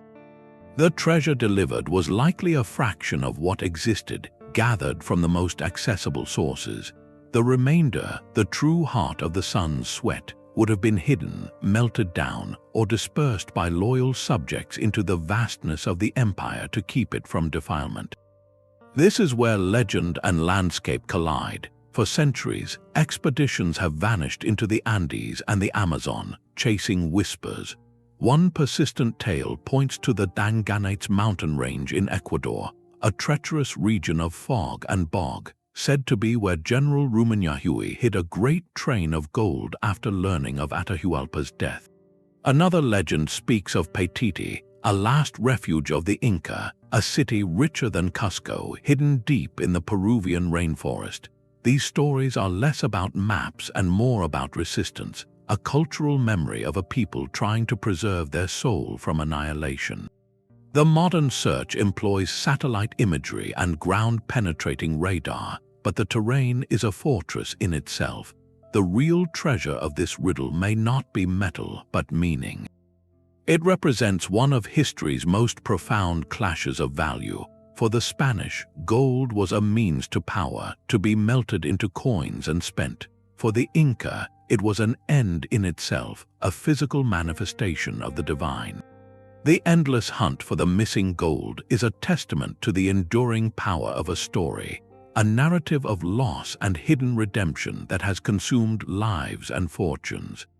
It asks us whether we are searching for a physical place or for the ghost of a civilization's stolen splendor, a phantom that retreats further into the mountains with every step we take, ensuring that the true El Dorado remains not a city, but a question about what we value and what we are willing to destroy in its pursuit. Their isolation was absolute, a speck of volcanic rock adrift in the greatest ocean on Earth. Easter Island, or Rapa Nui as its people call it, is the most remote inhabited island on the planet. And upon its grassy slopes stand the silent, watchful guardians known the world over, the Moai. These are not merely stone heads, as the classic photographs suggest. They are full-bodied figures, some standing over 30 feet tall and weighing more than 80 tons, carved with their backs to the sea and their sightless eyes turned inward toward the living communities they were meant to protect. The sheer physical reality of them, nearly 900 strong, presents a riddle of scale that feels almost mythological. How did a small Polynesian society, arriving in canoes around 1200 years ago, with no metal tools, no wheels, and no large animals to provide draft power, achieve this? The quarry at Rono-Roroku is a landscape frozen in time, a mountainside workshop where half-finished giants remain embedded in the rock, revealing the method. Using harder basalt tools called toki, master carvers patiently pounded and chiseled the volcanic tuff, freeing the statues before sliding them down the slopes on earthen ramps. But then came the journey, sometimes miles across rugged terrain, to their final ceremonial platforms called ahu. The most compelling answer to this transport mystery is as elegant as it is daring. Recent experiments and a re-examination of oral traditions strongly support the idea that the Moai were walked. By carefully rocking the statue from side to side with a system of ropes, teams could make the multi-ton figure pivot forward in a slow, swaying gait, a communal dance that moved the ancestor across the land. This theory transforms the transport from a grim slog into a coordinated ritual, a performance of unity and skill that brought the stone to life with every step. Yet the deeper mystery is not the how but the why of such staggering investment. The Moai were far more than art, they were the physical anchors of a spiritual and political system. Each statue represented a deified ancestor, a conduit of supernatural power called Mana. Erecting a larger, more impressive Moai on a coastal who was a way for a clan to demonstrate its prosperity, its connection to the divine, and its authority over the land and sea in front of it. This created a powerful and ultimately dangerous feedback loop of competitive statue building. The island's famous ecological crisis, often told as a simple parable of self-inflicted deforestation, is now understood by researchers as a far more complex tragedy. Yes, the palm forests were cleared for agriculture and for logs to move statues, But another silent culprit arrived in the canoes of the first settlers, the Polynesian rat. With no natural predators, their population exploded, and they devoured the seeds of the palms, preventing the forests from regenerating. As resources grew strained, the competitive drive to build may have intensified, a desperate attempt to call upon ancestral power to fix the very problems the statue building helped create. This spiral leads to the final, poignant act of the riddle, the toppling.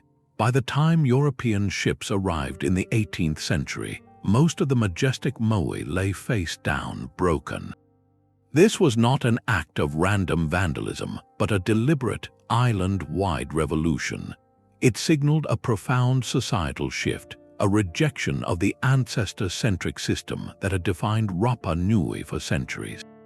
In its place arose the Birdman cult, a new religious order where power was earned through an annual, dangerous competition to retrieve the first egg of the sooty, turned from a distant islet. The fallen moai, therefore, are not symbols of failure but of transformation. They tell a complete story of a brilliant, isolated culture that pushed its environment and its social fabric to the absolute limit in pursuit of spiritual connection, and then had the resilience to reinvent itself when that old world could no longer stand. They are a haunting lesson in the complex relationship between ambition, environment, and belief, a lesson carved in stone on the most remote classroom on Earth. The ocean holds islands, but at Nan Madol, an island holds an ocean within its embrace. On the southeastern coast of Pohnpei, a labyrinth of silent canals threads through 92 artificial islets, a city of stone rising directly from a shallow coral reef. This is not a natural archipelago, but a deliberate, staggering act of terrestrial alchemy. Between 1200 and 1500 years ago, the Saudeleur dynasty commanded the construction of a ceremonial capital unlike any other in the Pacific. They built not with brick or wood, but with colossal basalt logs and boulders, an estimated 750,000 tons of stone, all painstakingly moved without metal, wheels, or beasts of burden. The scale is disorienting. Some of these prismatic columns weigh 50 tons, yet they were stacked like firewood to form walls towering over the tidal waters. The central riddle of Nan Madol is a symphony of logistics, a puzzle of pure physics set against the soundtrack of lapping waves. How do you move a mountain piece by piece across water? The basalt itself, quarried from the opposite side of the island, had to be transported over 10 miles, some of it across open ocean. Local oral tradition offers an elegant solution that speaks to cultural memory. It speaks of magic. Two powerful sorcerers, the story goes, commanded the stones to fly through the air from their source, landing softly in their designated places. This is not merely a fanciful tale, but a profound acknowledgement of a feat so extraordinary it seemed to defy the natural order. Archaeology translates that magic into a more tangible, but no less impressive, vocabulary of human ingenuity. The prevailing theory involves a fleet of rafts, an armada of log pontoons lashed together, riding the tides to ferry the stones across the lagoon. Once near the site, laborers would have constructed earthen ramps, using water as a lubricant to slide the massive columns into their precise positions, a communal effort of ropes, levers, and coordinated strength that may have spanned generations. Yet the how leads directly to an even more compelling why. Why choose this specific, challenging location, a shallow, mangrove-fringed reef, instead of the stable, fertile main island? The answer lies in the very purpose of the city. Nan Madol was not a settlement for the many, but a sacred precinct for the powerful few. It was a ceremonial and administrative capital deliberately set apart, its watery moats serving as both physical and spiritual barriers. The separation enforced the authority of the Saudeleur rulers, elevating them above the common populace, literally placing them on a man-made archipelago where the rhythms of life were dictated by the tides and the rituals of power. The investment is staggering to contemplate. with a total population on Pohnpei likely numbering only in the tens of thousands. The labor required to build Nan Madol would have been an immense burden, a tax paid in human effort that shaped the entire society for centuries. This raises a haunting question about the nature of power and belief. What compelled an entire culture to dedicate such a monumental portion of its collective life force to this single, audacious project? The city on the water was likely the ultimate expression of the Sodalur's divine right to rule, a physical manifestation of their claim to control both land and sea. Its canals were not just transportation routes, but ceremonial pathways for rituals that linked the rulers to ancestral spirits and the gods of the ocean. To build it was to make a statement in unshakable stone that their dynasty was as permanent and formidable as the basalt foundations they laid. Today, reclaimed by the relentless green of the jungle and the silent advance of the mangroves, Nan Madol stands as a monument to a different kind of magic, the very real magic of coordinated human will.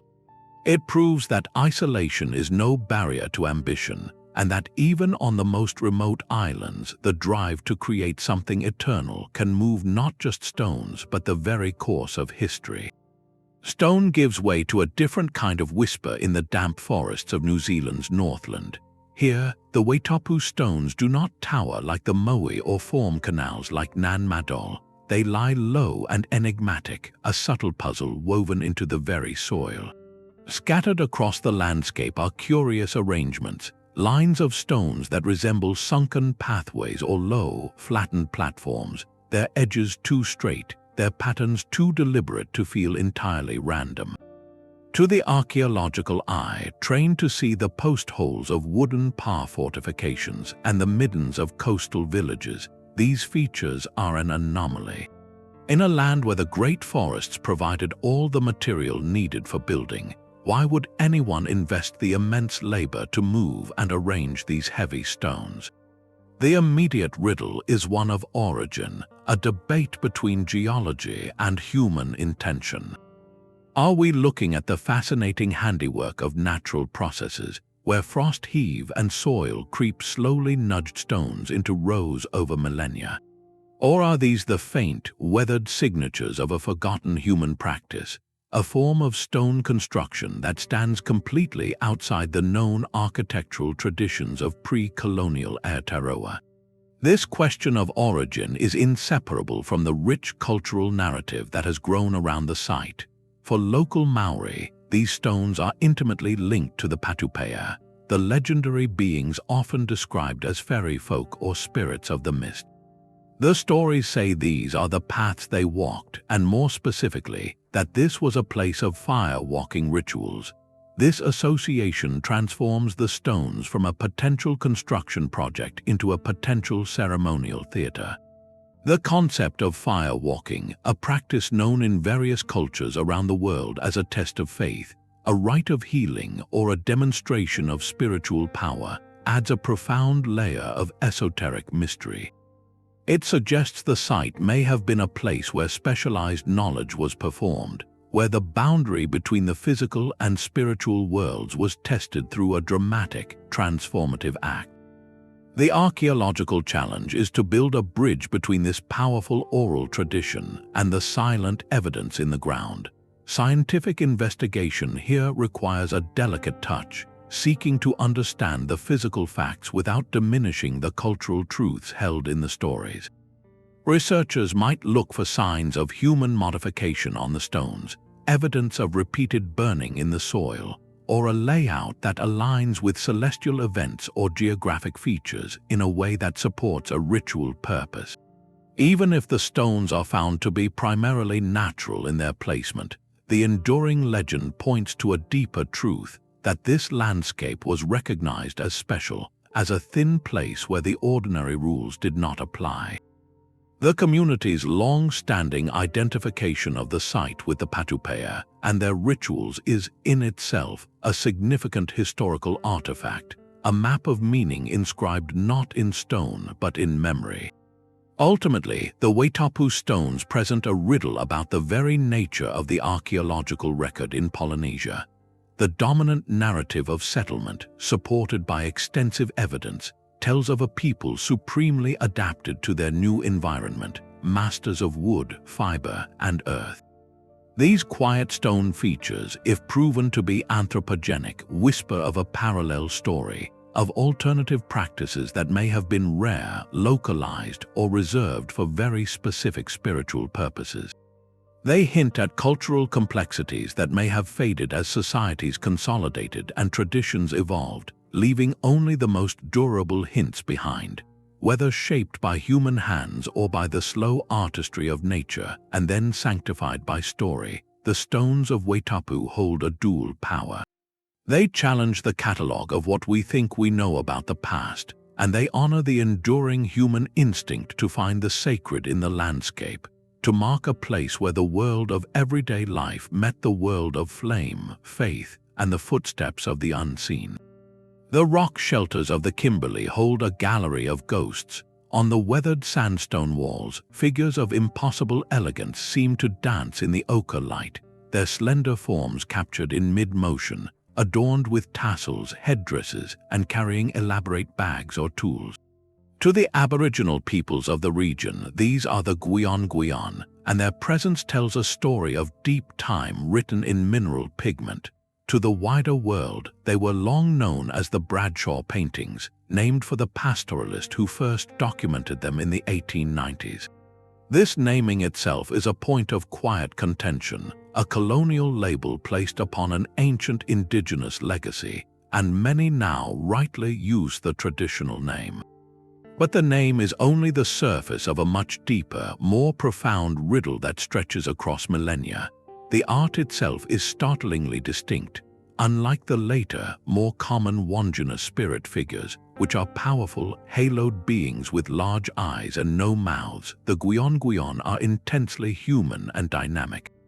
They are depicted running, hunting, dancing, and ceremonial gathering, rendered with a fine, hair-like brushwork and a sophistication of form that feels both ancient and instantly recognizable.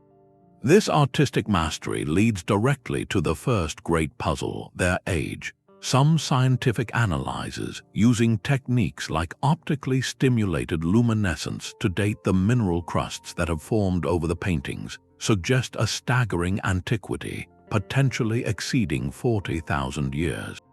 If accurate, this would place their creation among the very earliest chapters of human artistic expression on the planet, contemporary with the famous cave art of Europe.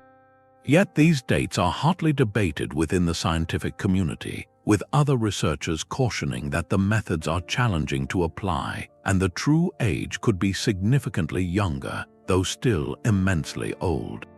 The debate is not merely academic. It strikes at the heart of understanding the narrative of human settlement and cultural flowering in Australia. Were these elegant figures the work of the first Australians, a signature of the earliest arrivals, or do they represent a later but still profoundly ancient cultural flowering?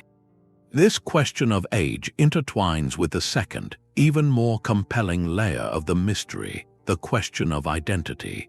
Who were the artists? Aboriginal oral traditions from the Kimberley region often speak of the Gwion not as direct ancestors, but as beings from a previous epoch, a different people who inhabited the land long ago. The stories describe them as bird-like figures or as ancestors who transformed into the paintings themselves. This narrative is not one of disconnection, but of layered history, a recognition that the land holds stories within stories. The artistic evidence seems to support this idea of a distinct cultural phase. The attire and accoutrements of the Gwion figures, their elaborate hairstyles, their tasseled accessories, and the types of objects they carry, do not clearly correlate with the material culture known from the archaeological record of the last several thousand years. They appear to depict a different way of life, a different set of ceremonial practices, frozen in time on the rock. This brings us to the final, beautiful complexity, the relationship between the Gwion and the majestic Wandjina that often appear in the same regions, sometimes even on the same rock panels. The Wandjina are cloud and rain spirits, central to the creation and seasonal cycles, and their painting is a living tradition maintained by Aboriginal custodians to this day.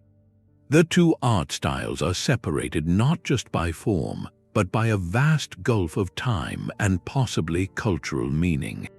Do they represent a complete replacement, one people and their tradition succeeded by another?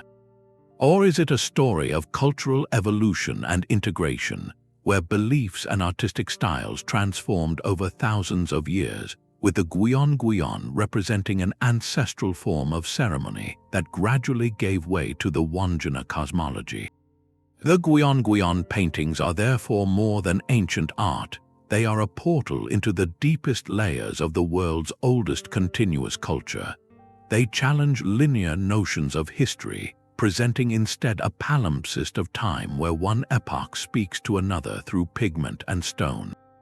They remind us that history is not a single story, but a collection of stories, some remembered in song and ceremony, and others waiting silently on a sun-baked wall. Their specific stories faded, but their elegant presence an eternal testament to the human need to make a mark, to say, "We were here, we danced, and this moment was beautiful." A currency can be so heavy it never moves from its resting place.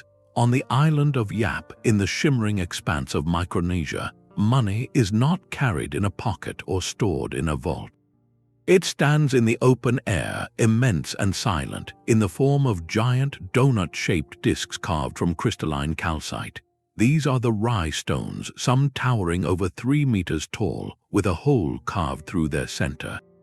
Their existence poses a riddle not of forgotten purpose, for their use as a traditional form of wealth is well recorded, but of breathtaking logistics and a philosophy of value that turns modern economics on its head. The saga of a single Rai stone begins not on Yap, but on distant islands over 400 kilometers of open ocean away, most notably in the limestone quarries of Palau. Imagine the undertaking. Using stone and shell tools, crews would painstakingly carve a colossal disc from a mountainside. Then came the true trial, the voyage home. The finished stone, weighing several tons, would be lashed to a raft made of bamboo logs, a fragile vessel for such an immense burden.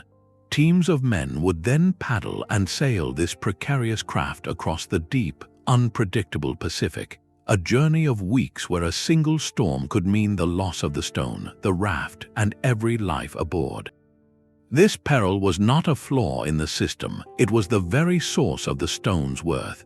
The value of a Rai was not inscribed on its face, it was encoded in its story, in the collective memory of the difficulty, the danger, and the human cost of its acquisition. A stone whose transport claimed lives became more valuable, not less, its weight measured in courage and loss as much as in calcite. This led to the system's most brilliant and counterintuitive feature. Some stones, after their harrowing journey, were simply too enormous to be moved from the beach where they landed. They would remain there for generations, a permanent feature of the landscape. Ownership of these immovable giants was not about physical possession, but about social agreement. The entire community knew who owned which stone based on the oral history of its journey and the transfers that followed. A transaction might involve a chief publicly acknowledging that the title to a specific, unmoving stone now belonged to a family in another village, perhaps as part of a marriage alliance or to settle a debt. The stone itself never budged an inch, yet its economic power flowed as freely as spoken word. This challenges every Western assumption about money. Here, currency was not a portable token of abstract value, but a monument to concrete human endeavor. It was not hidden away, but displayed for all to see, a public ledger of social history and relationship.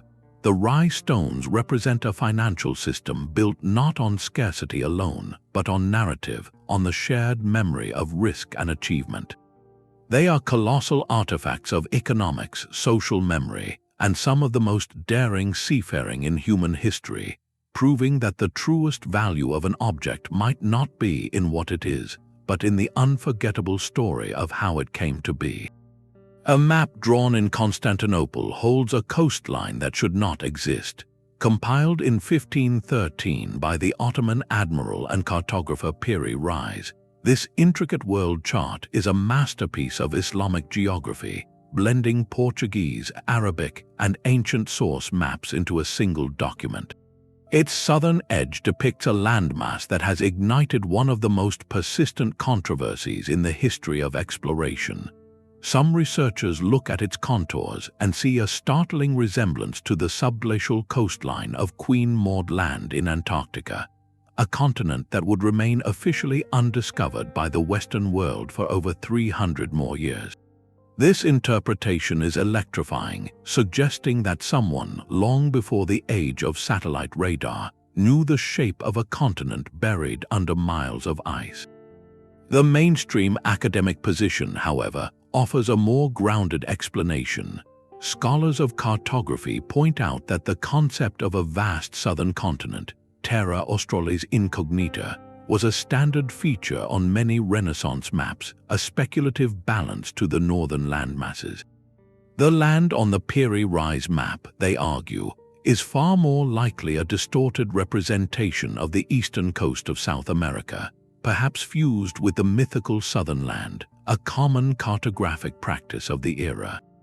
The true riddle, therefore, is not necessarily about Antarctica itself, but about the chain of information.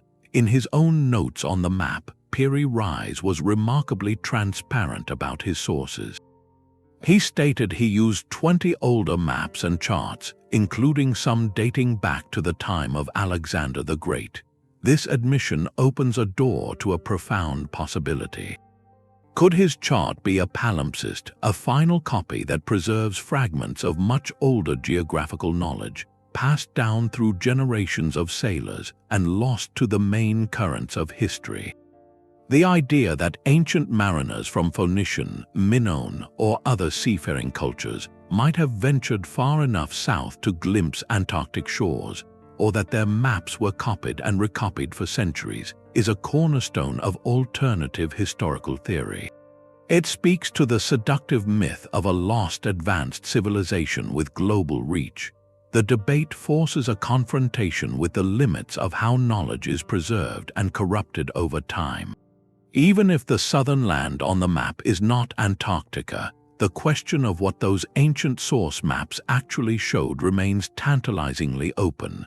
Were they based on real voyages into icy southern waters, or were they, like so much early cartography, a blend of observation, guesswork, and mythological filling in the blanks? The Piri Reis map sits at a tense intersection. It is a genuine historical artifact of immense value, giving us a window into the 16th century Ottoman worldview. Yet, it also serves as a perfect Rorschach test for our own desires about the past. We look at its faded lines and see what we hope to find, either a validation of conventional history or a thrilling clue to a forgotten chapter of human exploration. Its enduring power lies in this ambiguity, a silent testament to the fact that every map is not just a representation of the world, but a story about what the mapmaker and his sources believed to be true. It reminds us that the past often speaks in whispers, and the loudest mysteries are sometimes the ones we choose to hear in the quiet spaces between the ink lines. The stones themselves are the ultimate question, a silent demand for an explanation. From the Andes to the Pacific, across deserts and islands, a shared architectural language emerges, one written in multi-ton blocks. How did cultures with no contact, separated by oceans and millennia, each arrive at the same staggering conclusion: to build with stones so large they seem to challenge the very laws of physics? This is not a coincidence, but a testament to a universal human toolkit of ingenuity, patience, and social will. The solutions they found, while varied in detail, often circle back to a few elegant physical principles. Quarrying was the first act of persuasion. Without dynamite or steel saws, workers listened to the stone, they would locate natural fissures, then drive in dry wooden wedges. Pouring water over the wood caused it to swell, generating immense controlled pressure that slowly, patiently, cracked the bedrock along a desired line. It was a conversation with geology, not a command. Then came the journey, the most visually staggering part of the puzzle. For moving a 50-ton megalith, brute force alone was useless. Ingenuity provided the multiplier. In some places, like the Egyptian deserts, massive sledges were dragged over prepared tracks, with water or another lubricant poured ahead to reduce friction, turning sand into a slick pathway. On islands like Rapa Nui, the evidence suggests a dynamic walking method, where teams used ropes to rock the statue forward in a controlled sway. For the Inca, a system of earthen ramps, levers, and rope cables made of tough grasses allowed them to inch stones up impossible slopes. The fitting of these giants, as seen at Sacsayhuamán, often involved a kind of three-dimensional puzzle solving. Stones might be roughly shaped at the quarry, then painstakingly dressed in place using hammerstones and abrasives like sand, each block ground down over months or years until it locked perfectly against its neighbor. These were not quick projects, they were generational endeavors, slow sculptures measured in lifetimes.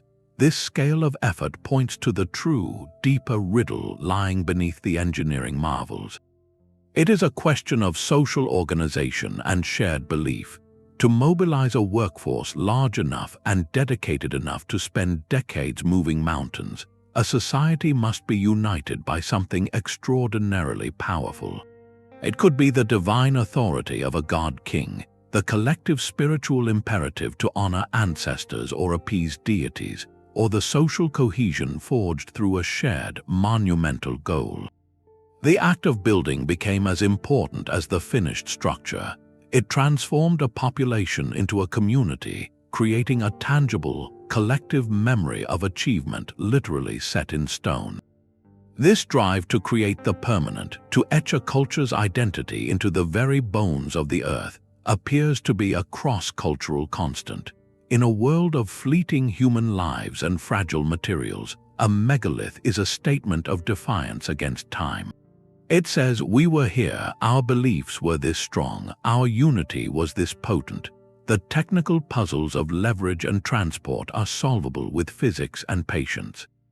The profound human mystery is why so many different peoples, in so many different corners of the world, decided that the most meaningful response to their existence was to answer with a weight that would endure for ages, a shared dream of permanence carved from the living rock. The stars were not just lights in the sky, they were the first and most reliable clock. From the windswept plains of Kenya to the misty moors of Brittany, ancient builders looked upward and saw a grand, predictable order, a celestial script they felt compelled to translate into stone. This shared impulse to anchor earthly monuments to heavenly cycles creates one of the most profound thematic riddles across our list. Was this monumental astronomy purely a tool for survival, a farmer's almanac written in menhirs and sightlines, or was it something far deeper, a spiritual technology designed to harness cosmic power and legitimize earthly authority? The truth, as always, lies in a complex fusion of both. The practical necessity is undeniable. Knowing when the seasons would turn was a matter of life and death. The winter solstice marked the sun's rebirth, a promise of returning light and warmth essential for planning the planting and harvest. The rising of specific star clusters, like the Pleiades, often signaled the coming of rains or the start of migration for pastoralists, as seen at Namoratunga. These were not abstract observations, they were critical data points for food security, encoded in architecture because oral tradition alone was too fragile for knowledge this vital. A stone calendar cannot forget. It stands as a permanent communal reference, ensuring that the rhythm of society stays in sync with the rhythm of the earth. Yet, the sheer scale and precision of many of these sites suggest a purpose that transcends the merely agricultural. When a culture invests generations to align a temple doorway so that the solstice sunrise pierces its inner sanctum, or to arrange thousands of stones in rows that mirror celestial patterns, they are doing more than marking a date. They are building a conduit. In this worldview, the cosmos was alive, a realm of deities and ancestral spirits whose movements directly influenced the fate of the world below. By monumentalizing an astronomical event, a society could, in a sense, capture that moment of celestial power, tether it to a specific place, and reactivate it through ritual each year. This transformed a king or priest into a mediator between heaven and earth, a person who could literally demonstrate their connection to the divine forces that governed fertility, time, and order. The grandeur of the construction proved the importance of the connection. This leads to the subtle, haunting layer of the mystery. We can often identify what a site is aligned with: the summer solstice sun, the northernmost rise of the moon, a bright star. But the specific ceremony, the chant that was sung, the offering that was made at that precise moment of alignment, is almost always lost. We see the empty stage perfectly set, but the performance itself has vanished into silence. This is the riddle within the alignment. The engineering is decipherable, but the lived spiritual experience, the reason why this particular alignment mattered more than any other, has evaporated. At Karnak, the staggering rows may have been walked during specific lunar phases for rituals we cannot name. At the Sun Dagger site in Choco Canyon, a sliver of light may have touched a spiral petroglyph to mark a day of profound ceremonial significance, but the meaning of that symbol is gone. This global tapestry of sky watching reveals a beautiful paradox. Cultures separated by continents and millennia observed the same sun, the same moon, the same slow wheeling of the stars. Their fundamental data set was identical, yet their interpretations, the stories they wove around those lights, and the stone poems they built in response, were gloriously unique. One society saw a celestial hunter, another saw a plow, another saw the tears of a goddess. The universal human endeavor was not a shared myth, but a shared compulsion to look up, find pattern in the chaos, and build something permanent that said, "We see the order in the universe and we are part of it." In mapping the heavens onto the earth, they were ultimately trying to map meaning onto their own existence, seeking reassurance that they, too, had a designated place within the vast and turning clockwork of the cosmos. A locked book is a promise that can never be fulfilled. The Voynich manuscript, the Phaistos disc, the undeciphered glyphs on monuments from Easter Island to the Indus Valley, these are not merely puzzles, they are profound silences. They represent the ultimate communication barrier, a complete language without a key, where every symbol is a locked door and every line of text is a corridor leading nowhere. To encounter one is to stare at a message sent directly to you from the deep past, written in a language you will never speak, a conversation where you can hear the voice but comprehend not a single word. This is the unique agony and allure of the undeciphered script, a riddle that lives in the limbo between signal and noise. The challenge of cracking these codes is a battle fought on two fronts, the technical and the deeply human. On one side stands the rigorous methodology of cryptanalysis and linguistics. Experts begin by searching for patterns, analyzing the frequency of symbols, looking for repetitions that might indicate common words or grammatical structures. They search for a Rosetta Stone, a bilingual text that can act as a translation key, but such discoveries are vanishingly rare. More often, they are faced with an isolated system, a script with no known relative, no descendant language, and no living tradition to offer even a hint of pronunciation or meaning.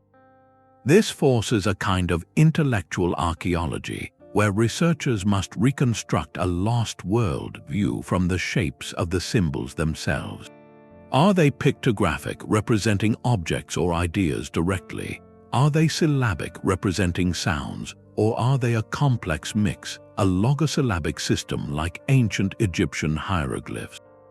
Without a parallel text, every hypothesis remains just that, a guess echoing in a silent room.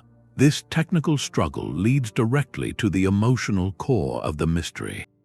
To hold the Phaistos disk with its beautiful, stamped spiral of unique characters is to hold a tomb for thoughts. Contained within its clay circle could be a hymn to a forgotten goddess, a treaty between lost kingdoms, a recipe for a sacred ritual, or a simple inventory of palace goods. We will never know. The very act of writing is an act of faith in the future, a belief that someone someday will understand. These silent texts represent a catastrophic breakdown of that faith. They are cemeteries for entire categories of human experience, laws that no longer govern, stories that no longer entertain, jokes that will never again provoke laughter, and prayers that will never again be heard by any god. Their existence is a haunting lesson in the fragility of knowledge. It reminds us that history is not merely written by the victors, it is written by those whose writing we can still read. Countless narratives, entire philosophies, and complete cultural identities have evaporated simply because the cipher to their written expression was lost. The emotional impact is one of profound intimacy at a permanent distance. We can see the care in the pen strokes, the deliberation in the arrangement, the clear intention to communicate something of importance. That intention is palpable, yet the content is eternally absent. It creates a unique form of historical longing, a yearning not just for facts but for the voices themselves. These scripts stand as the most stubborn of all archaeological riddles because they offer no physical mechanism to study, no engineering principle to reverse engineer. They are pure information, and that information is locked in a safe for which the combination has been thrown away. They force us to confront a humbling truth that for all our technological prowess, we may forever be guests in the mansion of history, able to admire the architecture but forever barred from reading the personal letters left on the tables in rooms we can only peer into from outside the window. Water is both a perfect preservative and the ultimate eraser. When a city like Dwarka slips beneath the waves or a complex like the Longyou caves is sealed under a hillside, the environment itself becomes a character in the mystery, a guardian that protects even as it conceals. These submerged and subterranean sites represent a distinct category of riddle, one where the very medium that hid them from history now defines how we must search for answers. Investigating them is less like traditional archaeology and more like deep-sea salvage or surgical exploration, a high-stakes dance with physics and chemistry. The tools of this trade are marvels of modern ingenuity. Side-scan sonar paints a ghostly picture of the seafloor, revealing unnatural shapes in the murk. Magnetometers detect subtle disturbances in the Earth's magnetic field caused by buried metal or fired ceramics. For the ultimate close inspection, remotely operated vehicles, or ROVs, descend where humans cannot, their robotic arms and high-definition cameras extending our senses into the crushing dark. Each technological leap, like the development of precise carbon dating for waterlogged wood, peels back another layer of the guardian's shield, yet the environment giveth as much as it taketh away. The same water that submerged Dwarka created an anaerobic tomb, a place without oxygen where wood, textiles, and even food can survive for millennia without rotting. A shipwreck on the seafloor becomes a time capsule with its cargo perfectly arranged, a frozen moment of commerce or flight. An underground chamber, sealed from fluctuating temperatures and humidity, can preserve paintings, inscriptions, and artifacts in a state that surface sites can only dream of. The challenge is that these conditions are incredibly fragile. The moment we breach that seal, introducing light, air, or modern bacteria, we start a rapid clock of decay. This makes every excavation a race against time, a responsibility to record and conserve what has been so patiently kept. So why would cultures choose these difficult, hidden realms in the first place? The motives are as varied as the sites themselves. For defense, a cave complex or an island city like Nan Madol uses its location as a natural fortress, its watery moats or narrow entrances funneling attackers. For ritual, the act of descending underground or building toward the heavens was a powerful metaphor, a journey into a sacred, liminal space separate from the profane world above. The Longyou caves, in their profound emptiness, might represent the ultimate sacred void. Climate and resource adaptation also played a role. Building into a hillside provided natural insulation from desert heat or Arctic cold. In flood-prone river valleys, raising monumental earthworks was a way to literally rise above the annual deluge, to create permanent islands of community in a shifting landscape. And then there is the simple, relentless force of geological time. Coastlines sink, sea levels rise, silt fills harbors, and earthquakes can lower entire blocks of land in an instant. What was a thriving port in one millennium becomes a sunken ruin in the next, its disappearance so gradual that it might not even have been a catastrophe, but a slow farewell. This leads to the most humbling realization these sites underscore. Our maps of human history are drawn almost entirely on dry land, but civilization has always hugged the coasts, clustered along rivers, and utilized caves. A staggering percentage of our past is not lost, but simply displaced, resting in areas that are now underwater due to the melting of the Ice Age glaciers, or buried under centuries of alluvial soil from those very rivers that gave life. Every submerged harbor, every sunken settlement, is a reminder that the stage upon which humanity's drama played out is far larger than the current shoreline suggests. They are not anomalies but expected chapters in a planetary story of change. Each one waits, a patient secret in the silt or stone, for the moment when a shift in the sediment, a new scanning technology, or a curious mind finally asks the right question of the deep. A society can forget the reasons for its own greatest change. This is perhaps the most profound riddle of all, a cultural amnesia that leaves us staring at the silent aftermath of a civilization's most pivotal moment.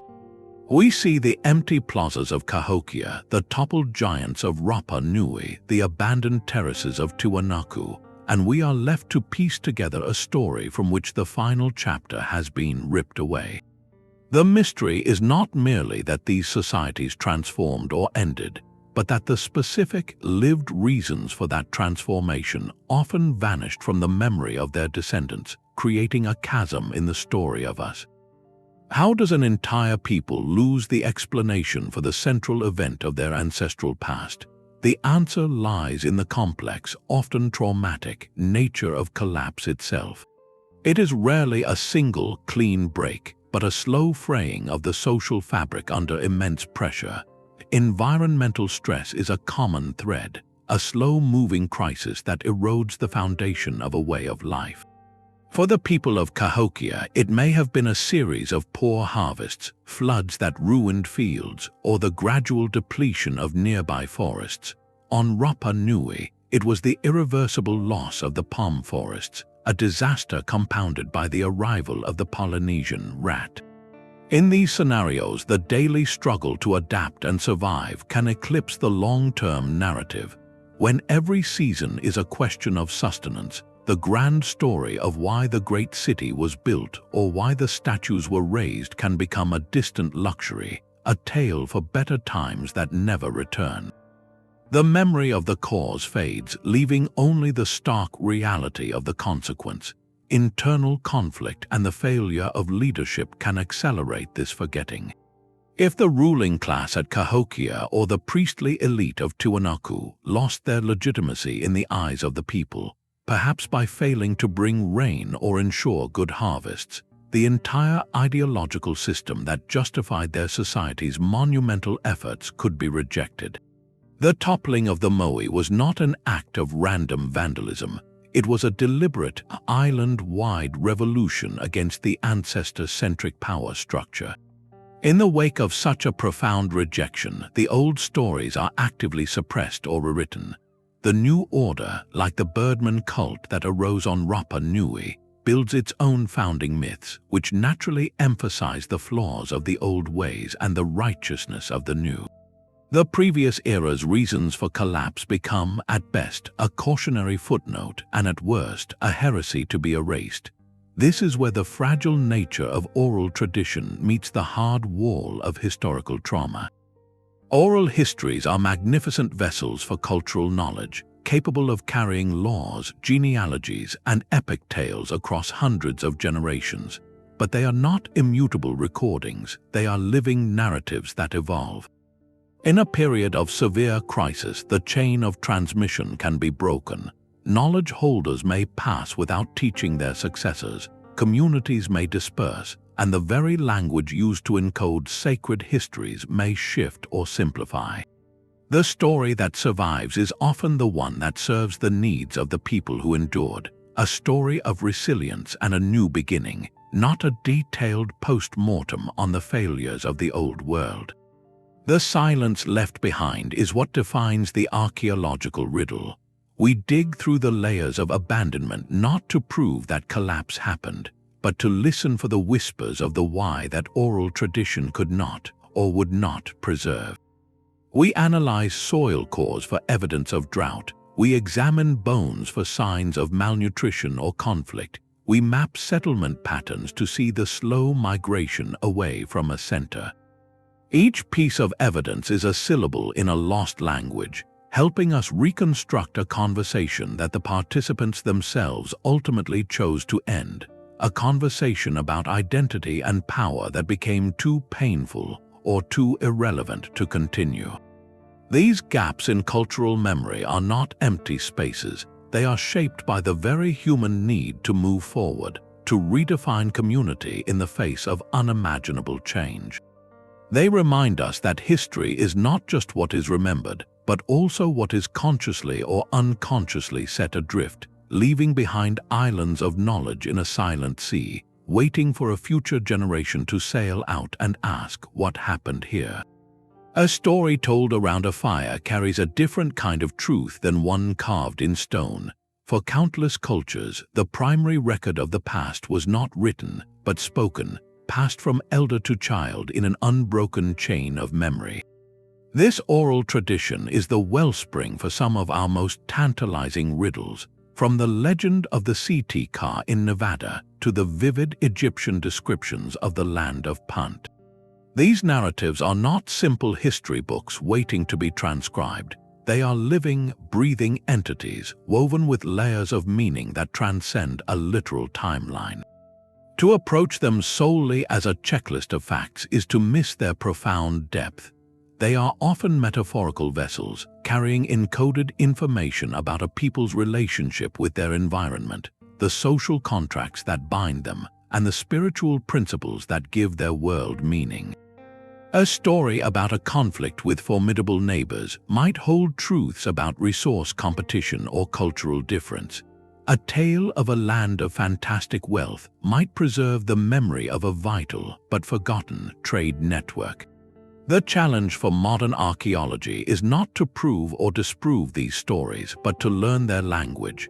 How can we listen to these ancient narratives in a way that honors their complexity and uses them to illuminate the silent testimony of the soil? The first crucial step is a shift in perspective. Western historical tradition often prioritizes linear chronology and verifiable event. Oral history, in contrast, operates on a different scale, where time is often cyclical, and the lesson of the story is more important than the exact date. The goal is not to force the narrative into a Western framework, but to understand the framework from which the narrative itself springs. This requires partnership and deep respect. It means working collaboratively with indigenous knowledge keepers and descendant communities, not simply extracting information from them. In practice, this partnership can transform an investigation. An oral tradition about a sacred burial ground can guide archaeologists away from a sensitive area, preventing disturbance and building trust.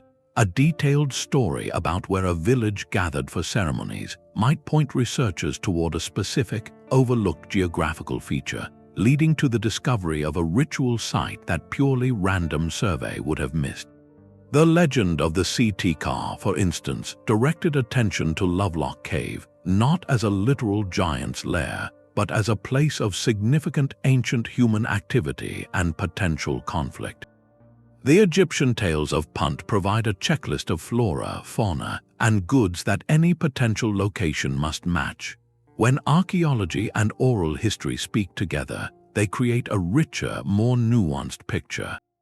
The artifacts give us the what and the when, the tangible evidence of a people's technology and diet. The stories offer the why and the how, glimpses into the motivations, beliefs, and emotional landscape that drove those actions. They can explain the purpose of a puzzling artifact, illuminate the social role of a particular burial practice, or reveal the seasonal reason a community migrated. This is not about choosing one source over the other. It is about recognizing that each holds a piece of the puzzle. Some mysteries, particularly those concerning identity, migration, and belief, are fundamentally human-centered. They are about choices and values that leave faint physical traces. For these, the artifact record alone is like a script without the stage directions. We know the lines were spoken, but not the emotion behind them. Oral tradition can provide those missing directions, the context that turns a collection of objects back into a lived experience. This collaborative path is not without its difficulties. Stories evolve, details shift, and the trauma of colonialism has broken many chains of transmission. Yet, when approached with humility and a genuine desire for dialogue, this partnership becomes more than a method. It becomes an act of reconciliation. It acknowledges that the keepers of the land often hold the keys to its deepest memories, and that solving the human-centered riddles of our past may depend less on the tools in our hands and more on our willingness to listen to the voices that have carried the story all along. Sometimes the most compelling mystery is the one we create ourselves. Throughout this journey, we have encountered riddles born from genuine loss, from cultures leaving behind silent monuments. But there exists a parallel shadow history, a landscape of puzzles that were never truly ancient, but crafted in more recent times to deceive, to profit, or simply to fulfill a deep-seated human desire for wonder. This phenomenon, the blurring line between authentic enigma and modern creation, shapes our entire relationship with the past, often clouding the waters of genuine discovery. Why does a story of ancient giants or a crystal skull from Atlantis so easily capture our imagination, sometimes even after it has been debunked? The answer lies in a powerful cognitive shortcut called pareidolia, our brain's instinct to find familiar patterns in random stimuli. It is the same impulse that lets us see a face in the moon or a castle in a cloud. In archaeology, this instinct is a double-edged sword. It is vital for recognizing a worked flint tool among ordinary stones, but it can also lead us to see a medieval knight in the natural weathering of a rock face, or a sunken spacecraft in a curious sonar image. This tendency is amplified by our cultural hopes, by the stories we wish were true about our history, making us more receptive to discoveries that promise to rewrite the textbooks in a more thrilling way. History is littered with instructive examples of this interplay between desire and deception. In 1869, in the small town of Cardiff, New York, well diggers unearthed a colossal petrified man, a giant over 3 meters long, seemingly turned to stone. The Cardiff giant became a national sensation, drawing crowds who paid to see this biblical Nephilim or lost race of titans. It was, in fact, a brilliant hoax, a block of gypsum carved and treated with acid to look ancient, commissioned by a tobacconist named George Hull to mock religious fundamentalists and, not incidentally, to make a fortune. It succeeded wildly on both counts, despite scientists quickly declaring it a fake. The public wanted to believe. Similarly, the famous crystal skulls, often attributed to Aztec or Maya artisans and said to hold mystical powers, emerged not from documented excavations, but from the shadowy 19th century antiquities market. Forensic analysis using modern microscopy reveals tool marks that could only have been made by high-speed, rotary carving instruments from the industrial era, not by pre-Columbian hand tools. Yet their allure persists in popular culture, a testament to the enduring power of a good story over inconvenient facts. These creations do more than just entertain, they can actively harm our understanding. They consume public attention and resources, sometimes diverting focus and funding from legitimate, if less sensational, archaeological research. They can also foster distrust in academic institutions, painting cautious scholars as closed-minded elites suppressing earth-shattering truths. More subtly, they often impose foreign narratives onto indigenous histories, like attributing a Native American site to lost Vikings or ancient Egyptians, inadvertently erasing the authentic, sophisticated achievements of the local cultures. So how do we navigate this noisy landscape, separating the signal of a true historical riddle from the noise of modern myth-making? The key is a framework of healthy skepticism, not cynicism. It involves asking critical questions about provenance, the documented chain of custody from discovery to present day. It values peer-reviewed analysis over anonymous internet claims. It understands that extraordinary claims require extraordinary evidence, and that a single anomalous object, like the Klerksdorp spheres, is more likely a fascinating natural formation than a relic of a 2-billion-year-old civilization. This discernment does not diminish wonder, it refines it. It directs our awe toward the genuine articles, the structures and artifacts whose mysteries have survived the relentless scrutiny of science and time. The greatest riddles are not those that are easily explained away as hoaxes, nor are they those that rely on supernatural answers. They are the ones that remain stubbornly, authentically puzzling even after every tool of analysis has been applied, the quiet enigmas that endure precisely because they are real. In learning to tell the difference, we honor the past not by dressing it in our fantasies, but by listening carefully to its actual, however faint, whisper. Laser light cuts through the jungle canopy, revealing the ghostly grid of a city no one knew existed. This is the power of LIDAR, a technology that has fundamentally rewritten our map of the ancient Maya world, uncovering tens of thousands of structures hidden for centuries beneath the dense rainforest. It is a tool that feels like a form of time travel, peeling back the green veil to show a landscape far more populated and engineered than we ever dreamed. This is the bright edge of archaeology's technological sword, granting us a god's-eye view of the past. Alongside LIDAR, ground-penetrating radar sensors buried walls without lifting a trowel, and advanced DNA analysis can trace kinship lines across millennia, connecting skeletal remains to living descendant communities. These tools allow for non-invasive investigation, a critical ethical advance when dealing with sacred sites or sensitive memorials. They provide data at a scale and precision that was pure fantasy a generation ago, turning guesswork into measurable fact. Yet, for every mystery solved, the same blade seems to carve out a new puzzle. That same ground-penetrating radar can produce a strange, ambiguous shape under the soil, a blurry image that invites more speculation than clarity. Sonar scans of the seafloor, like the one that revealed the Baltic Sea anomaly, deliver a crisp picture of a form, but without the context of touch, of excavation, that form can become a blank screen for our wildest projections. Technology excels at detection, at showing us the what and the where with stunning accuracy, but it often stumbles at interpretation, at explaining the why. A dense cluster of DNA markers might tell us a group migrated, but it cannot tell us the story of their journey, the reason they left, or the song they sang when they arrived. The data is a powerful clue, but it is not the narrative itself. This creates a fascinating new phase in the age of discovery. The greatest breakthroughs will not come from technology alone, nor from traditional digging in isolation. The future lies in the synergy between the two, a partnership where each corrects the other's blind spots.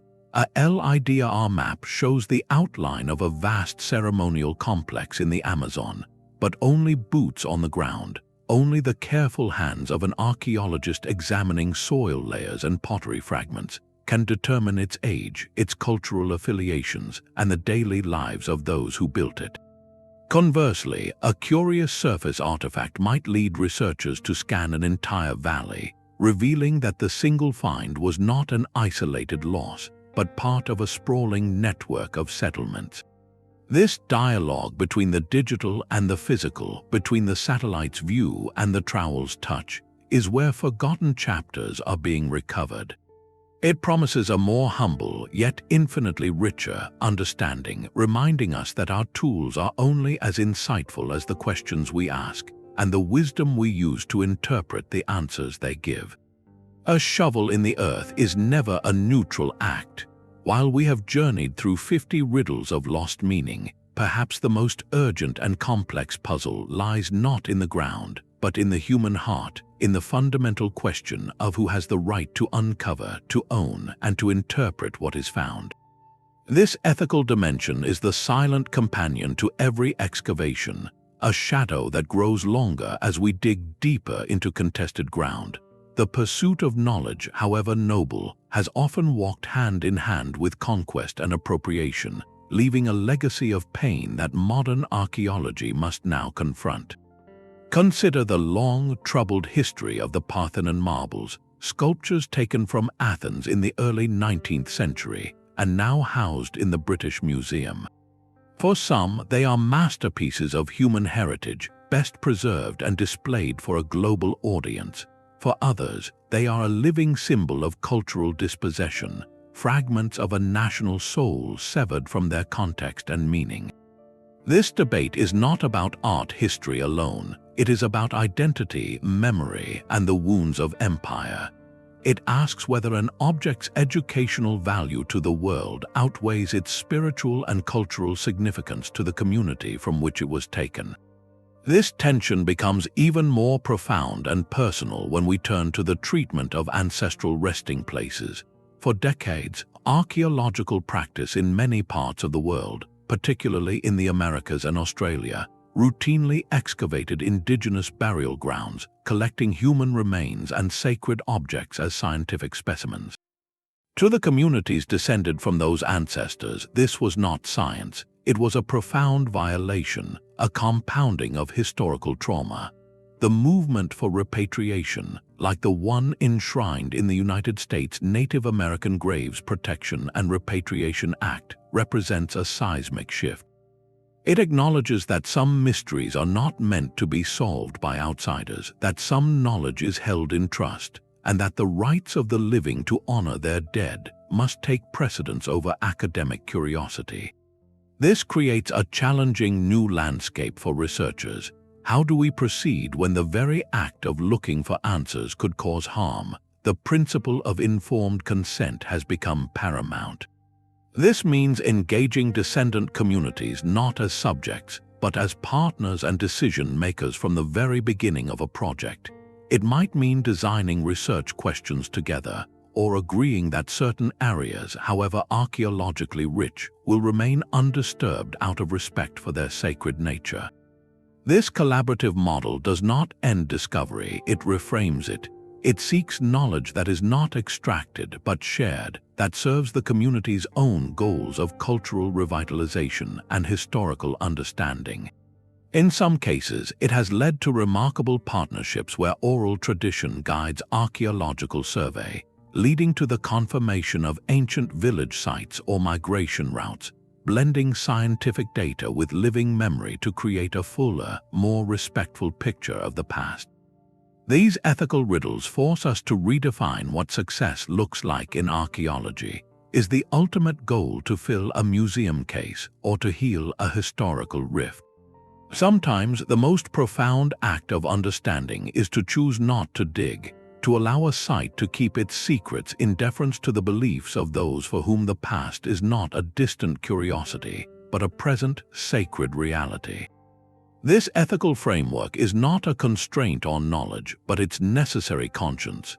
It reminds us that the past is not a passive collection of artifacts waiting to be claimed, but an active, living space where many voices have a stake.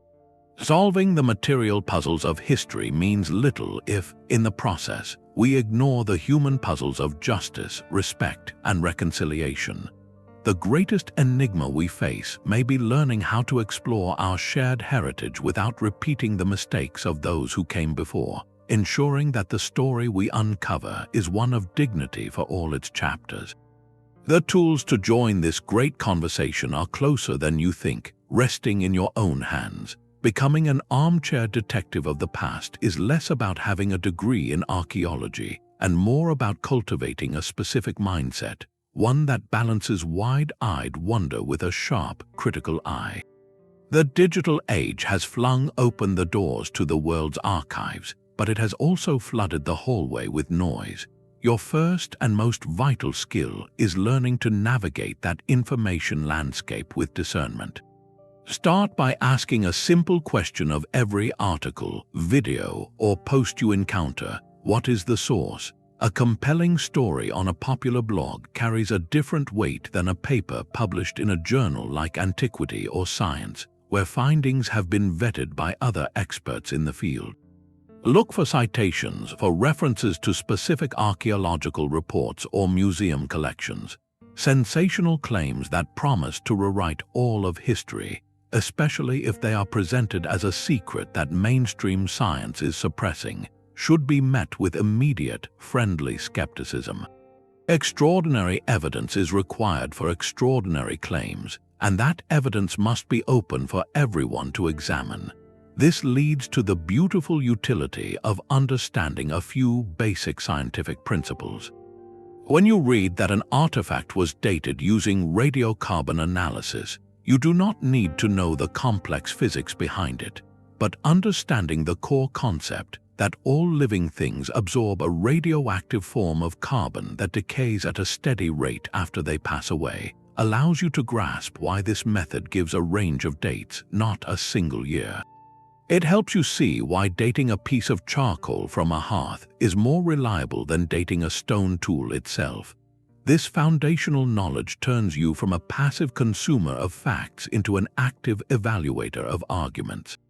You can better appreciate why the debate over the age of the Guion paintings hinges on the technical challenges of dating mineral crusts, and why multiple lines of evidence are always stronger than one. Your digital toolkit is vast and often free. Major museums like the British Museum, the Metropolitan Museum of Art, and the Smithsonian offer extensive online collections where you can examine high-resolution images of artifacts, often with detailed curatorial notes. University repositories and sites like academia.edu host thousands of archaeological theses and preliminary reports. Projects like the Digital Archaeology Record provide access to decades of excavation data. Using these resources, you can follow a mystery from its first discovery through to the latest interpretations, seeing how ideas evolve as new evidence comes to light. You can look at the original excavation photos of the Plain of Jars or read a field report from a survey in the Amazon. This direct access demystifies the process and connects you to the real work of discovery. Above all, this journey requires a deep and abiding respect for context. An artifact is not just an object, it is a piece of a story that includes the soil layer it was found in, the other items nearby, and the landscape that surrounds it. When engaging with mysteries tied to living cultures, this respect becomes paramount. It means recognizing that some stories are not yours to own, and some questions are not yours to demand answers for. It means valuing the interpretations of descendant communities as vital historical sources in their own right. The goal of the armchair sleuth is not to prove a pet theory at all costs, but to participate in the shared collective project of understanding. It is to stand before the silent stones and the coded manuscripts with a sense of humility, armed with curiosity, guided by reason, and moved by a profound respect for the countless human stories waiting patiently for their next chapter to be read. The final pages of our current map are already being redrawn by forces both ancient and modern. As we approach the end of this list of 50, our gaze must shift from the known riddles to the vast, uncharted territories of mystery still waiting for their first question to be asked. The future of archaeology is not a dwindling supply of puzzles, but an expanding horizon of potential discovery, where new technologies and urgent global changes are rewriting the very landscape of inquiry. Several frontiers stand out not as distant dreams but as active, pressing investigations. One of the most profound lies beneath the waves of our current coastlines. During the last ice age, when sea levels were over 100 meters lower, vast stretches of land were exposed, continents in their own right that served as highways and homelands for our ancestors. The most famous of these is Doggerland, the fertile plain that once connected Britain to mainland Europe. As seas rose, it vanished beneath the North Sea, but its story did not end. Today, fishing trawlers occasionally haul up prehistoric tools and mammoth bones from the seabed, tantalizing clues to a lost world. Systematic underwater archaeology, using advanced sonar and sediment sampling, is just beginning to map its drowned rivers, hills, and potential settlement sites. This is not just about finding a single village. It is about recovering an entire chapter of human migration and adaptation that was literally submerged. Similarly, the journey of the first Australians represents a monumental puzzle of human endurance. We know people arrived on that continent at least 65,000 years ago, an astonishing feat of maritime exploration. But the precise routes they took, the kinds of vessels they used, and the timing of their settlement across that vast continent remain hotly debated. Each new discovery, like the recent evidence of sophisticated rock art dating back tens of thousands of years, pushes the timeline deeper and demands a re-evaluation of the capabilities of these ancient navigators. On the other side of the globe, another green veil is being lifted. For centuries, the Amazon was viewed by outsiders as a pristine wilderness, sparsely populated by small, nomadic tribes. The transformative eye of LIDAR technology has shattered that myth, revealing the ghostly outlines of vast, interconnected urban networks, complete with pyramids, plazas, and sophisticated road systems. We have only scanned a tiny fraction of the basin. The true scale of these civilizations, their relationships with the forest they shaped, and the reasons for their eventual transformation are mysteries of staggering scope waiting in the green shadows. Africa, the cradle of humanity, holds parallel enigmas from more recent millennia. Written records from the edges of the continent, like those of the Romans or Arabs, speak of powerful, wealthy kingdoms in the interior, such as the fabled land of Punt or the early precursors to great states like Ghana and Mali. The search for their physical capitals, their central cities of trade and power, continues. These were likely built largely of perishable materials like wood and mud brick, leaving subtle traces that require incredibly careful, ground-level survey to detect. The irony of our moment is that the tools of discovery are advancing just as the threats intensify. Climate change is a double-edged sword. Rising seas and intensifying storms are eroding coastal sites at an alarming rate, threatening to wash away millennia of history before we even know it exists. Yet, retreating glaciers and ice patches in mountains from the Alps to the Andes are yielding perfectly preserved artifacts, from ancient tools to ceremonial objects, that have been frozen in time for thousands of years. Melting permafrost is revealing landscapes and remains from epochs we have only guessed at. This dynamic ensures that the catalogue of mysteries will never be complete. Every answer, whether it comes from a DNA sequencer or a carefully brushed trowel, inevitably reveals two new, more nuanced questions. The story of humanity is not a book we are finishing, but a library we are just learning how to read. The next great riddle, the one that will redefine a continent's history or illuminate a lost migration, is not a fantasy. It is out there, right now, waiting beneath a farmer's field, hidden in a line of code from a satellite scan, or resting in the silent mud of a rising sea. The final, thrilling truth is that the greatest archaeological discovery of the 21st century has likely not yet been made.